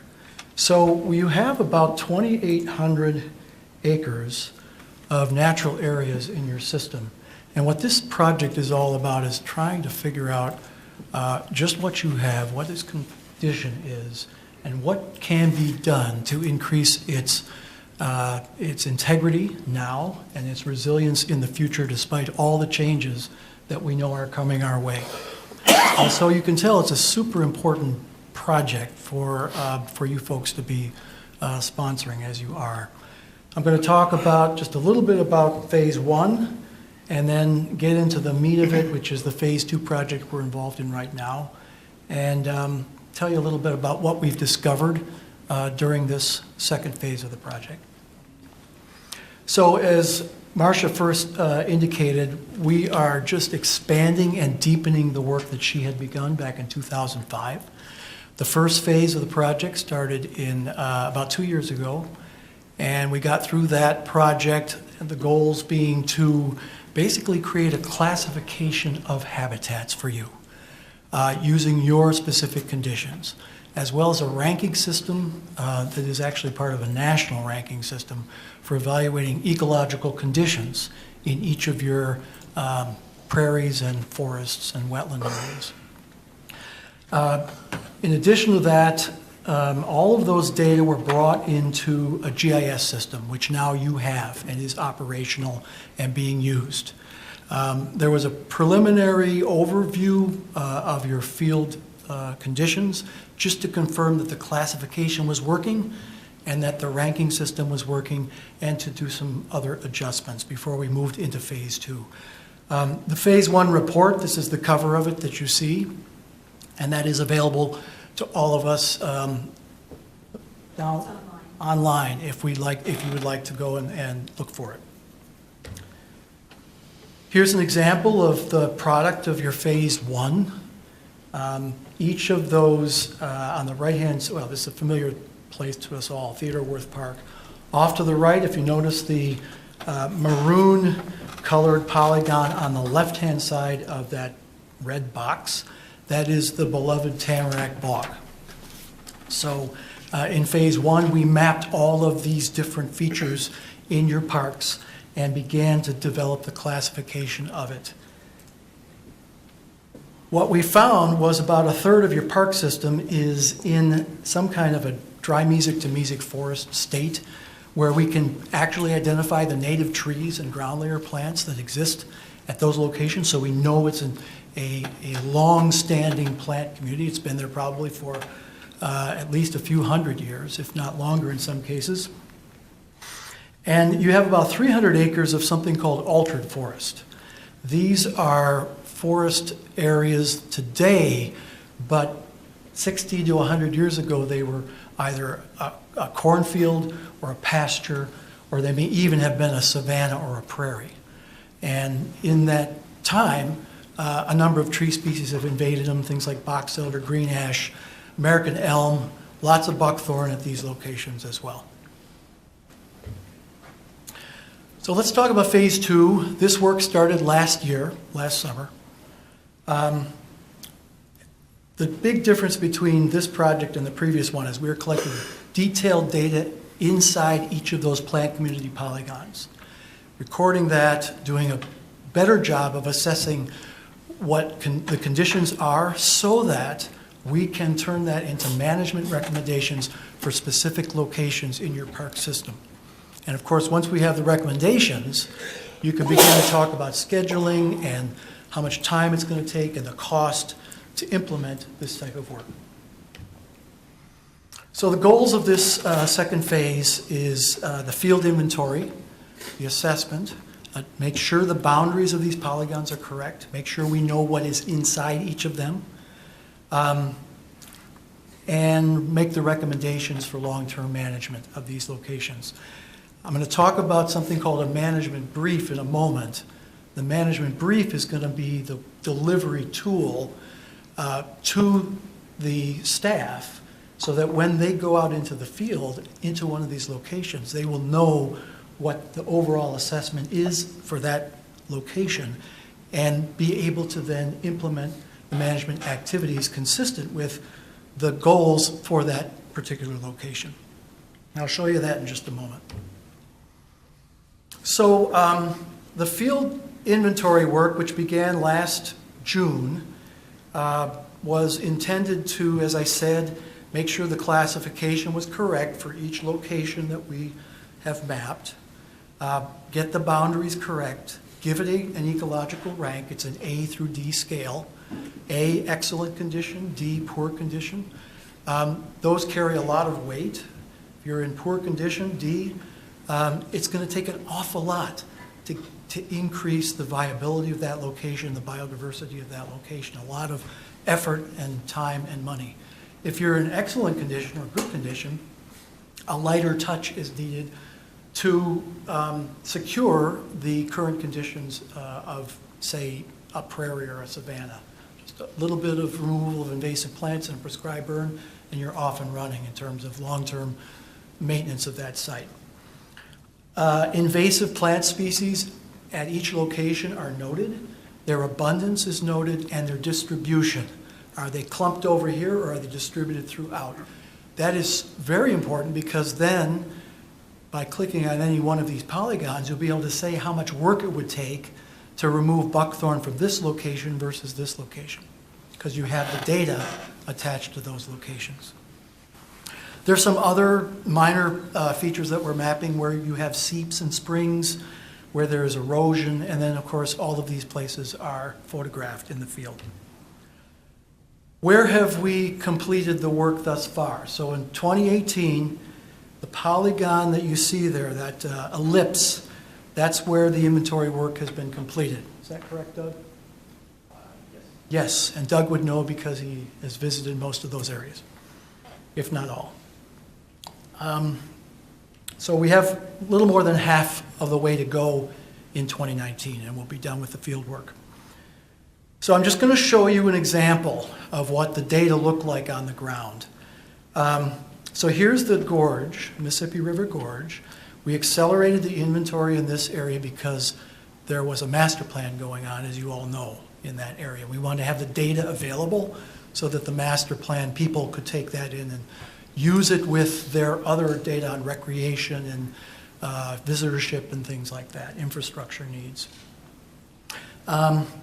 And as I said, all of these data are being brought actively into a GIS system that is live right now so that staff can interact with it at this very moment. So I'm just going to give you a little demonstration on my phone, believe it or not, about your data. And this is live data. If it is updated tomorrow and I were to log back in, I would see the new data set here. Isn't that correct, John? Okay, thank you. We can spend a little time exploring this at the end. It just takes a long time to bring it up on the screen here. So I just want to demonstrate how wonderful a tool this is. And the idea is this. If one of your park staff has a tablet or a phone with this, one of your park staff has a tablet or a phone with these data on it, I'm clicking on your field inspection data right there. It's asking me to give my location. That'd be meaningless because I'm nowhere near these areas. And now you can see that this is the same location right here that I just showed you. I'm going to zoom in to the beloved 36th Street Savannah. Everybody knows that place, right? So there it is. I don't know if you can see from here. The brown polygon in the middle there, that's the boundary of that savanna. And I can turn on a layer, which I'm going to do right now, for photographs. So I just did it. And I'm going to, whoops. See, someone who would do this all the time would be a lot better at this than I am. I'm doing my best. Okay, good. There we go. The layers are all on. All right, so you can't see it from here, but there are lots of little points on this. These are photographs. These are other bits and pieces of data. So I'm going to click on one. And it brings up a little screen, it says observations, I'm gonna click on that. Oh my goodness, look at that, there's a photo. All right. And there you go. There's your savanna right there. So what a powerful tool for field staff. Quite remarkable. The other thing that you can do is, and there's a lot more you can do with this, I'm just trying to illustrate that ultimately this is all about application and getting work done on the ground and making it possible for your staff to do it efficiently and with the best data available at their fingertips. The other thing you can do is to click on one of the polygons and you'll get some of the background data associated with that polygon. So for the savanna, it's one of your highest ranked plant communities, believe it or not, in your system because of all the work that you folks have already done on it. So I clicked on that and it's bringing up the savanna, 3.92 acres, right here. Amazing. And there's a whole bunch of other information as well. All right, so that's the show and tell part of the presentation. We can look at it a little more detailed if you want at the end, the Q&A session if we have time. So as I said, the data gathered here for the Mississippi River Gorge was brought immediately into the Gorge Master Plan. That's good. That's what we like to see. Good scientific data being used to plan recreation and infrastructure locations, all that sort of stuff. So what's the plan going to look like when we get done with this next summer's field work? It's going to have little figures in it like this, which is a scientist's perspective on what the core natural area is and what the transitions are that lead out from the core to the less hospitable landscape around it. That's a conservation concept, basically. Restoration and management concepts will be developed for each of your natural areas. The inventory results, management tasks, costs, recommendations, plant species lists, including climate adaptive trees to plant now and in the year 2040, and these management briefs. So here's an example of a management brief. We're trying to keep it to 2 pages, front and back. There's a lot of data on here, but this is for your 36th Street Savanna. You can see the map off to the right with the prairie, the savanna, the surrounding woods, the lowland forest in blue off to the right by the river, and then lots of data, lots and lots of data, but in a format that can be downloaded to your phone or your tablet or taken as a single sheet of paper out into the field. So you know as much about this site as the field worker as we do as scientists. And what are we going to do next? So as I said, finish up the inventory in 2019, finish up the management briefs, draft the plan, and then make sure that any new information that we're gathering gets into the other plans that are in the works right now. With that, we all would be happy to answer questions. Does anyone on the committee have questions? Okay, well then I have, Commissioner French. Thank you for all your work. I want to make sure that you know that you get kudos for the hard work that you guys have done and all the data collection that you've done. I just want to say thank you. Thank you very much, sir. Yeah. Commissioner Forney. Thank you. I think if I remember correctly that I read somewhere that the wetlands are not going to be included. Is there any particular reason why? Is that right? I can answer that. Sure. When you get into wetlands and you start working on vegetation management and restoration of wetlands in Minneapolis, many of our wetlands have infrastructure in them. They appear to be wetlands, but there really is it's much more complicated. For instance, the Roberts Bird Sanctuary, which is much, if you go out there today, you'll see it's wetland. Well, it's been altered by the way the road has been backfilled to make Lake Harriet Parkway. We have a sanitary sewer line in there. We have drainage coming from Lake Calhoun passing through the cemetery and into Lake Harriet. There's a piping that goes through. So what seemed to be wetlands can be much more complicated in our park system. And this is a very big project to go through all of the natural areas and physically be out in the field. So for this project right now, wetlands are not being thoroughly investigated and given management briefs for them. So that means that the Tamarack Bog and The Eloise Butler? Tamarack, Eloise Butler and golf courses are not in this study. Eloise Butler is a wildflower garden and it is planted. And again, the wetland area there has been very manipulated. It has plumbing in it to bring in water from the Minneapolis water system. And the Tamarack Bog is being studied to some extent, but we do need to do more hydrological studies to really understand where the water comes from in these wetland areas in Minneapolis. It isn't what it appears to be.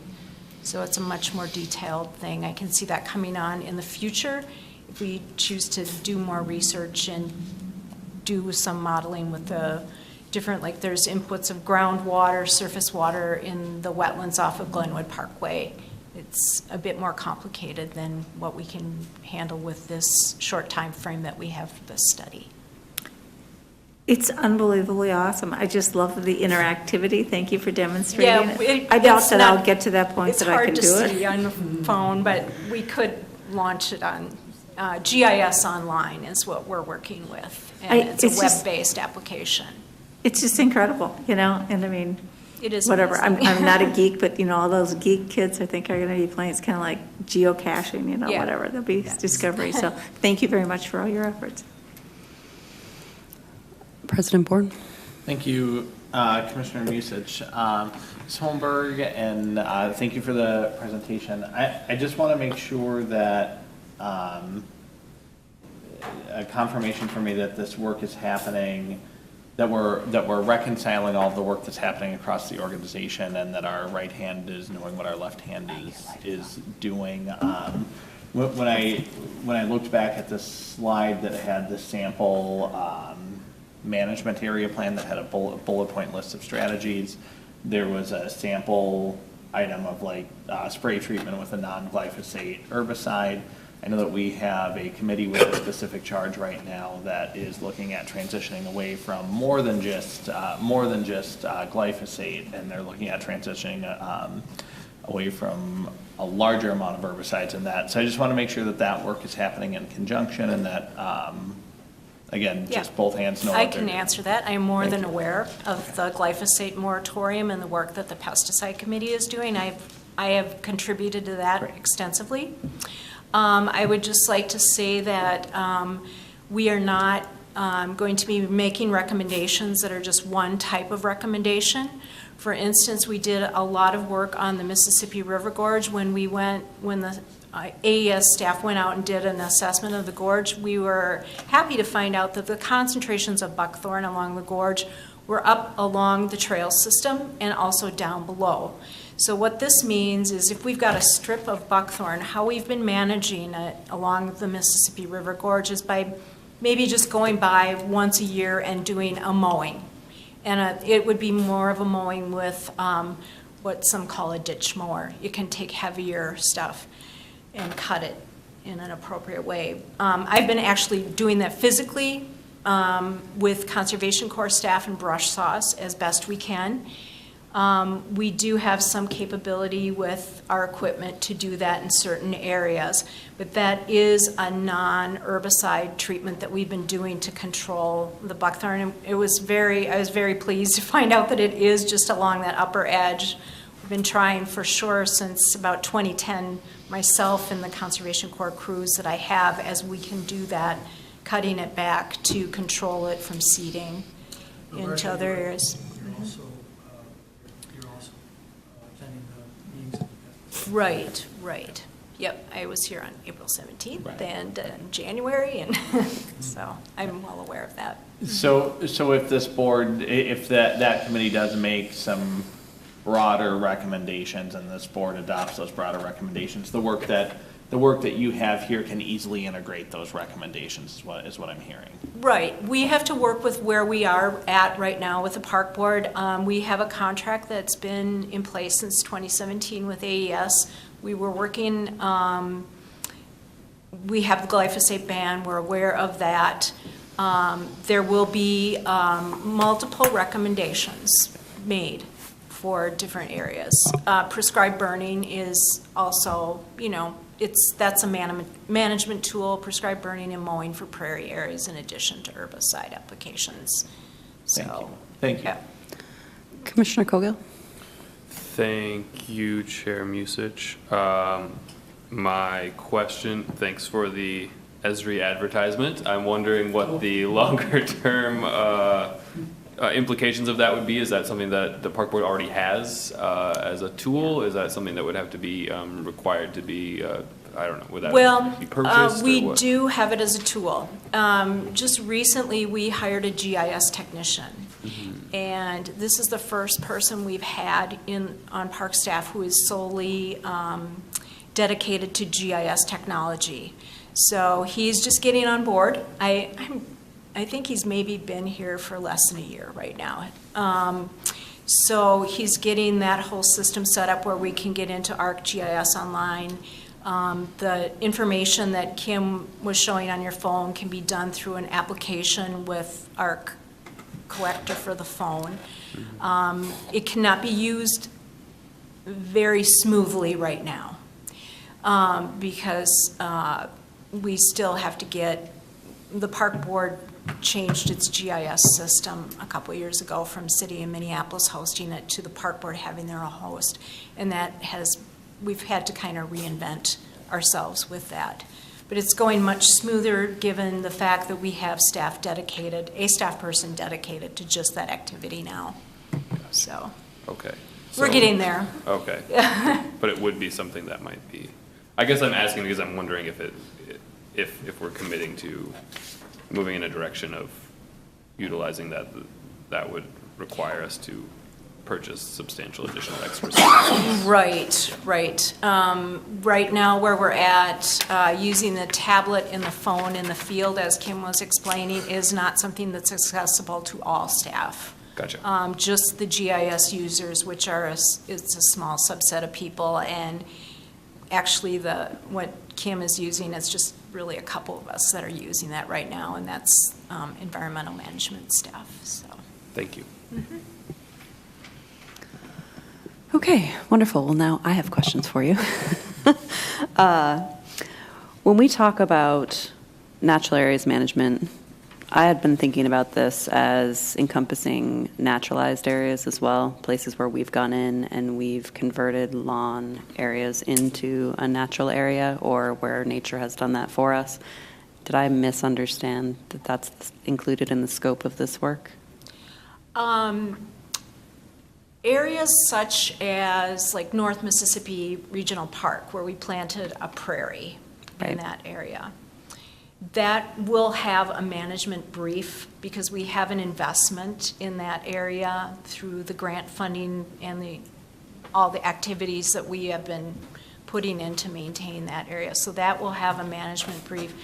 As far as naturalized areas, we have some areas, like I'm thinking of a few around the lake that are like reduced mow areas that you might be I'm thinking about that and like the naturescape at Nokomis, the areas that used to be, everyone tells me, soccer fields, but are now marshy areas. There's a lot of different things going on at Lake Nokomis. Yes. But I will say, as part of the Park Board's effort to go into ViewWorks, our asset management system that we're using for mapping our lands and tracking work activities, I and other staff have really worked, last winter worked very intensely on hashing this through and what kind of layers we're going to have in that asset management system.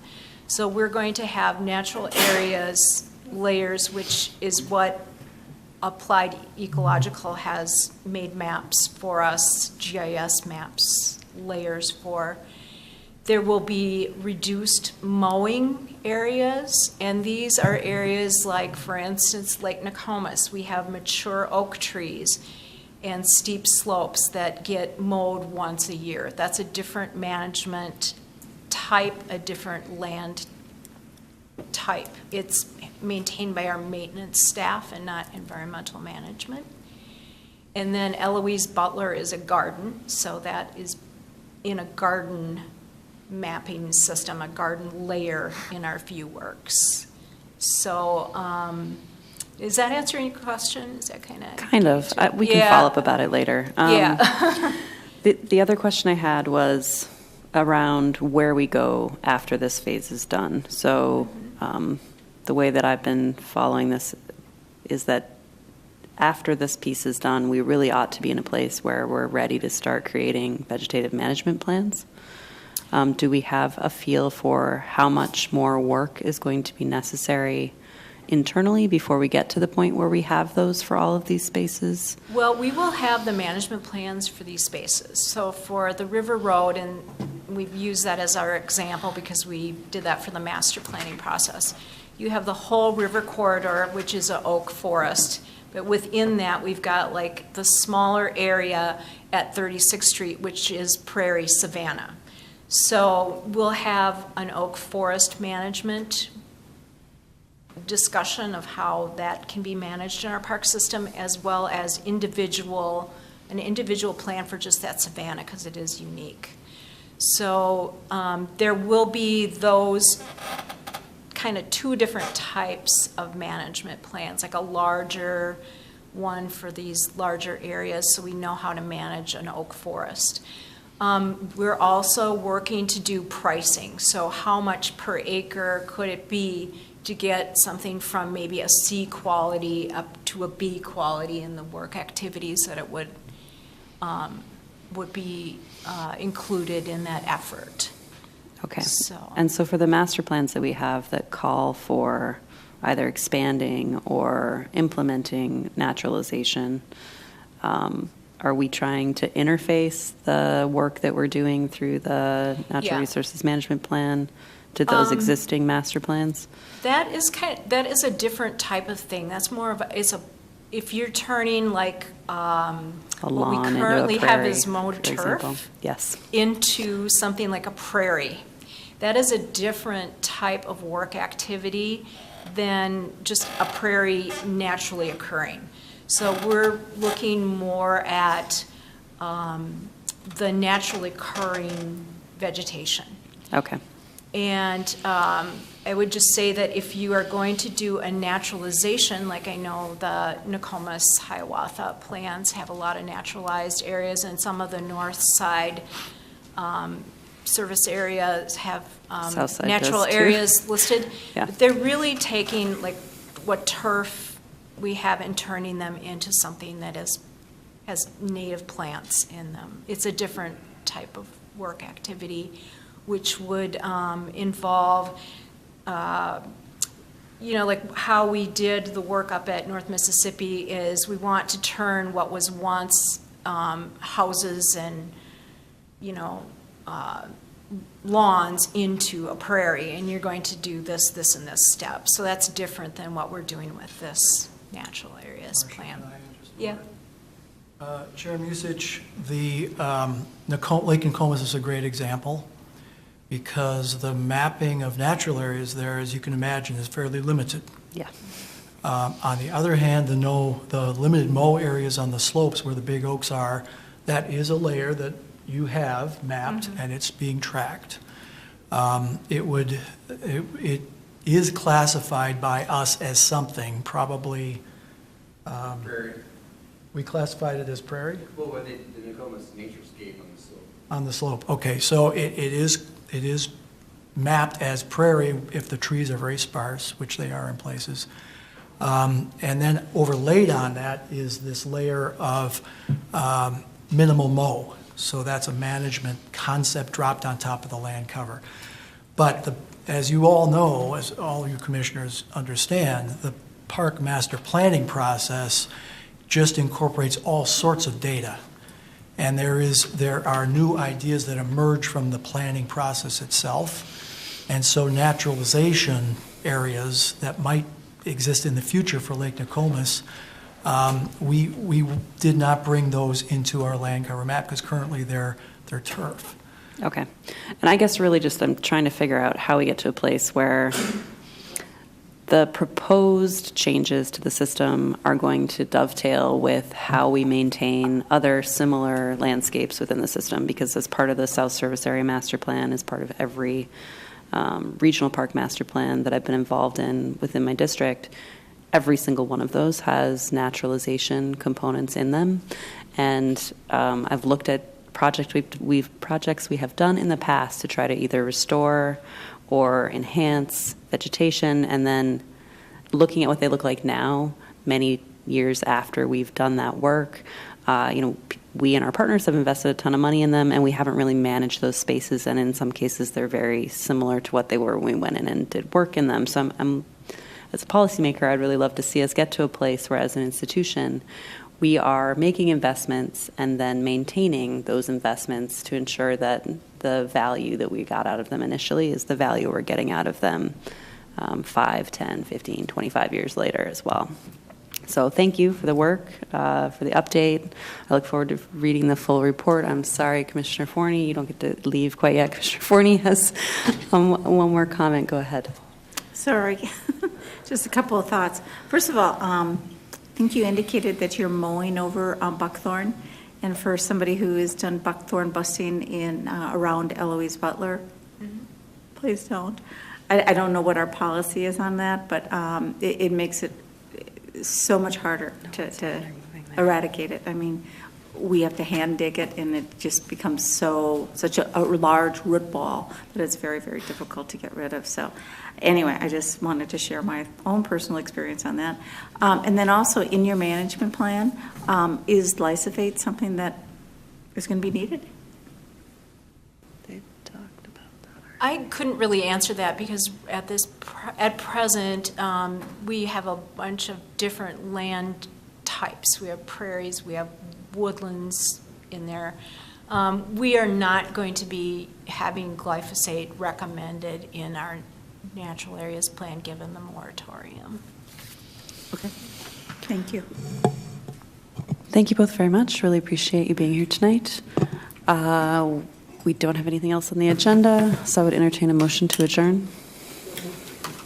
All those in favor, please signify by saying aye. Aye. Those opposed, abstentions, that passes. We are adjourned. Time being 8:17, I'd like to call the Recreation Committee to order. Deputy Superintendent Ringo, can you call the order? Certainly. Call the roll, please. I'm sorry. Certainly. Commissioner Forney. Here. Commissioner Musich. Present. Vice President Hassan. Here. Chair French. Here. You have a quorum. I entertain a motion to approve the agenda. All approve of the agenda, say aye. Aye. All opposed? Exceptions. All right, I entertain a motion to approve the minutes from Wednesday, February 20th, 2019. So moved. I'd like to take a vote in approving the minutes from that day. All in favor, say aye. Aye. All opposed? Abstentions? All right. We have just one study report item today. Assistant Superintendent Therese Cox will be presenting today, and we're going to learn about the Walt Disney Innovation Fund. Get a little update, right? Good evening, Commissioners. Thank you, Chair French. This will be very brief. I want to give you an overview of how the innovation funds rolled out this year. So I am not on the grant review committee. In front of you is a list of the NPRB staff that serves on the review committee and makes the decisions on which projects get funded and up to what dollar amount. As you can see, that is kind of a broad swath of staff from across the organization representing many areas. So just by way of background, what is now the Walt Disney Innovation Fund has existed since 2014, and in that year, the board allocated $50,000 to enhance or support the development of new programs. It had a few simple goals, some of which were to just support responsiveness to community needs.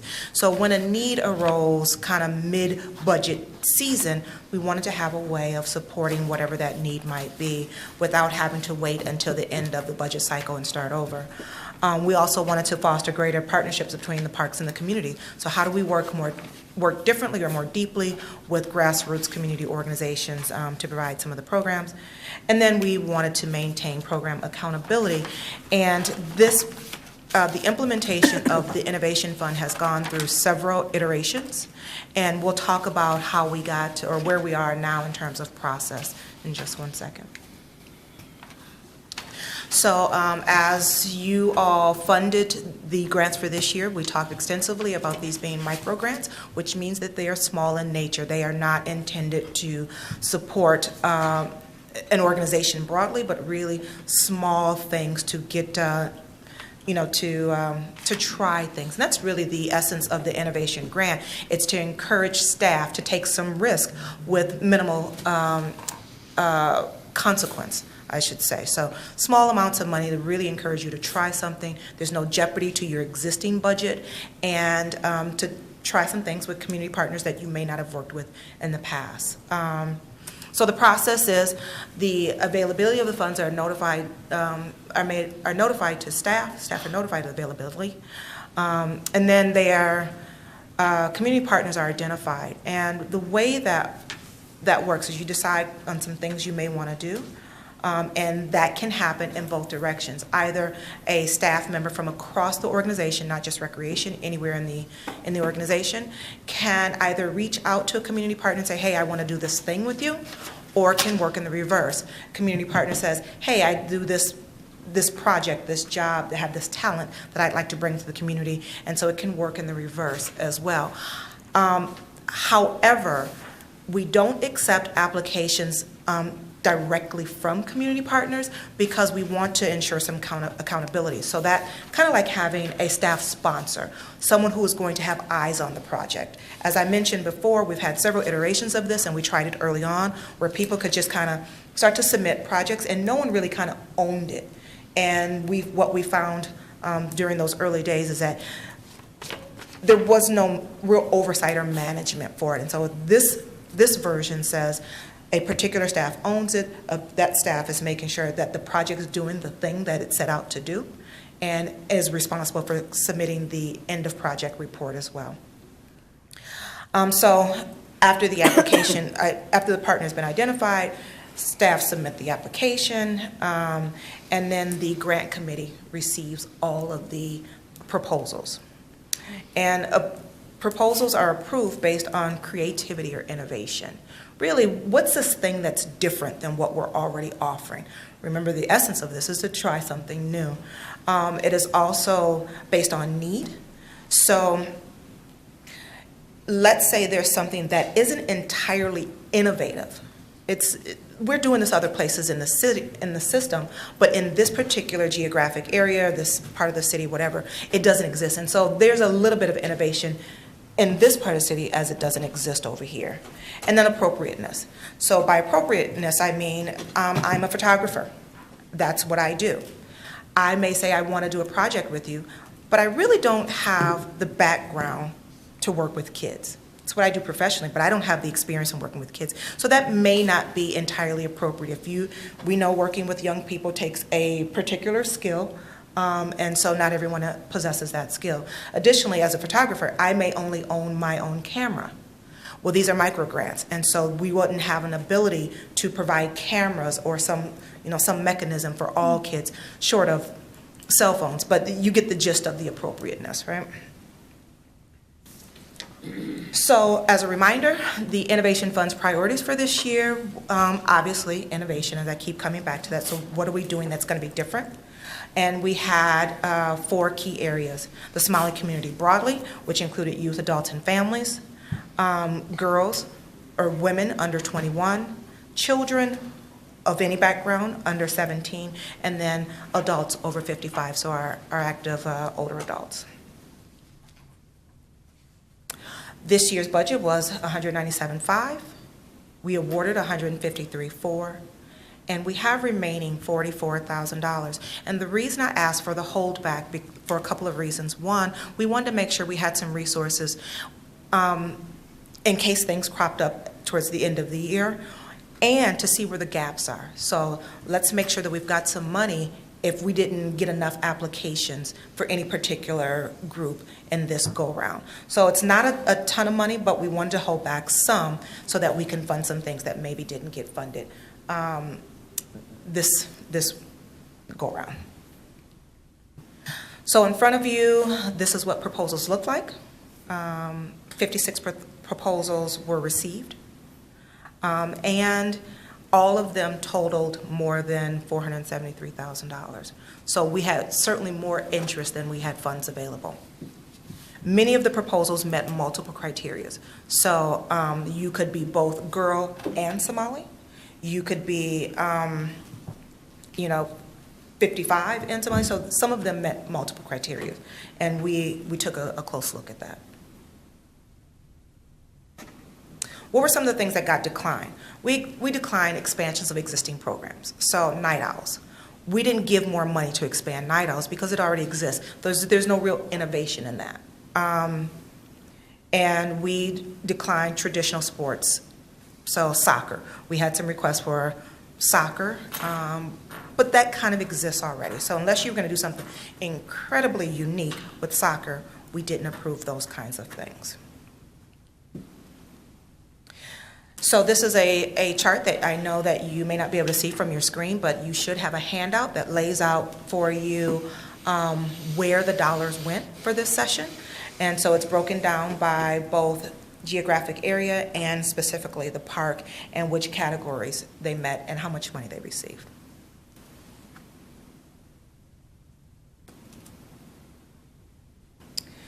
So this certainly isn't exhaustive, but this is a snapshot of some of the things that got funded at a variety of places. So we are doing Young Builders and Designers over at Botno, and that's really about architecture and STEM work.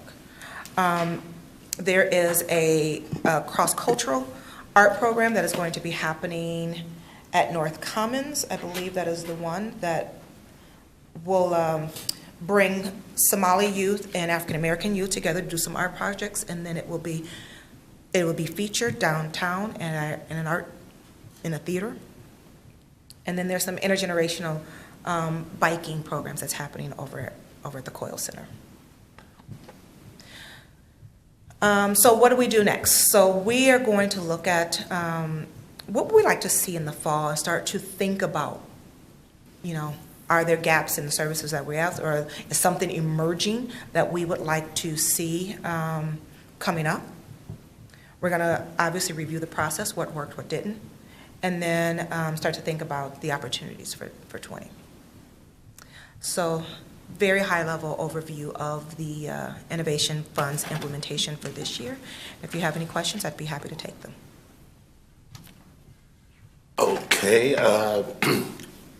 Vice President Hassan. Thank you, Commissioner French. Thank you, Tyrese. Well, I just want to say thank you so much. This is such a wonderful report, and it took a while, but I'm glad we finally have, the report out. The only question that I have for you is there also a way that we can find when these events are happening in the park so we can go see how things are happening? Like, I fought this, this funding hard, President Bond know this and last year, and there's some of the things that I wanted to see, and it's actually a great thing, but I also want to see when some of the dates, so that the start dates and how long it's going to go I'm sure you don't have on top of your head now all this up, but if we can get that, or myself, it will be great. And which parks are happening? Thank you. Oh, sorry. May I respond? Yes. Thank you, Vice President Hassan. Yes, we certainly can get you some dates. As you can imagine, there will be rolling start dates. So some programs are very short, couple days or something like that. Some of them are going for a much longer period of time. And so some things will be starting and stopping at varying times, but we will do our very best to make sure that you are informed about what's happening where so that you can go out and take a look. My apologies, Deputy Superintendent Cox. I got a little ahead of myself. I have Commissioner Forney. I'm sorry. Thank you. Very exciting, really is. Of all of these grants or, proposals, okay, is this the dollar amount that each one of them requested? Commissioner Forney, no. The grant committee was really very thorough. Some programs were funded at the max level, which was $15,000. Some of them, the grant committee felt like the per participant rate was exorbitant, right? And so they said, we can fund you at this level with you still providing this amount of programming, which brings the per participant rate down. So not everybody got the full dollar amount that they asked for. There were a little bit of give and take in some places. And the reason why I'm asking it, many years ago, we always called it the frosting on the cake. Those wish list things that, you never would anticipate be in the budget and everything, which it's a little bit similar and everything. And that's where People for Parks came in. So do we segue for, our staff that, okay, maybe you're not getting the max amount, but encouraging them that there's other potential places to apply for, such as People for Parks, for additional funding? Are we giving those resources, I guess is all I'm saying. Commissioner Forney, that is an excellent question, and I can't say with any certainty that we say, no, we're not funding you at this time for this, but go seek dollars other places. I can't say that that's part of this process, but what I can say is I do know that staff are getting dollars from People for Parks, and I also know that there are other departments in the organization that says, well, the grant committee can't fund this, but Department X has some dollars to support this because it's part of their work. And so it looks like we have a member of the committee that may want to speak to that. Good evening again, Commissioners. Commissioner Forney, to address this question about what if we weren't able to fully fund, the committee had some great discussion and realized, because we've all been on the other side of this, that sometimes when you don't get the full funding that you request, that means that you might not be able to put on the program. So in the proposals that we identified, which we felt we wanted to fund but couldn't fund to the full extent based on all of the competitors that were kind of in the bucket or in the hopper, one conversation that we did have was offering the partial amount, but with the opportunity for that staff person to decline it if it wasn't enough to move forward with the program. I know that I've been in that position where I've received a half grant and then expected to come out with the same outcomes, and that's nearly impossible sometimes. So that was also one of the conversations that we had, because each member of the committee was assigned to be that conduit of information between the committee and the applicant, so that we could, like Assistant Superintendent Cox mentioned, have that kind of give and take in conversation to determine if we were shutting people down or not. Thank you. Really, that's very helpful. I appreciate hearing that. Are we tracking, now that we've been doing this, for 4 years, 5 years, whatever, how many of them have been successful? Are they evolving into permanent? Some sort of, what's the track record of us seeding this? I think would be helpful for us to know. Were they a bomb? Whatever. Commissioner Forney, I'm a short timer here, so I don't know that we have been tracking in a formal way in the past, but what I can tell you as part of the next steps is really to think about what does success look like out of these projects. Super. And so that is kind of the next step in their work to say, what are we going to fund, what's going to qualify, and what will we do next with it. So stay tuned for what comes out of that. Grateful for that. Thank you, Therese. Thank you, Commissioner Forney. Commissioner Misich. Thank you, Chair French. I would advise my colleagues that are district commissioners that are interested in these programs to reach out to the rec center directors. The rec center director at Nokomis reached out to me when they received this grant and let me know that the project was happening and actually asked me to participate as one of the mentors. So there are opportunities potentially for you to get involved as well in the programming that's being explored. I'm hopeful to see some more proposals make it out of Lower South. I know we've got a lot of seniors that are very excited about trying to get some new programs started, so maybe next cycle. I'm really excited to see this list. We had not previously been updated on the types of proposals that were getting forwarded. It was just getting funded, and so having that exposure at the board level, I think, is important, and I'm excited to see that we have so many things that sound really cool that might grow beyond the parks they're at. I know there's a huge waiting list for the Nokomis Girls Bike Program. There's actually also a request that we expand it to boys and that we include a wider age range. And there, I think it's clearly struck a chord with the community and is giving people an opportunity to really think outside the box about what it means to go to a program at a rec center. So yeah, keep up the good work. Many thanks to everyone who served on that committee and helped us move forward. It's awesome. Thanks. Thank you, Commissioner Musich. Any other questions? No other questions? Yes. Chair French, may I just respond to Commissioner Musich?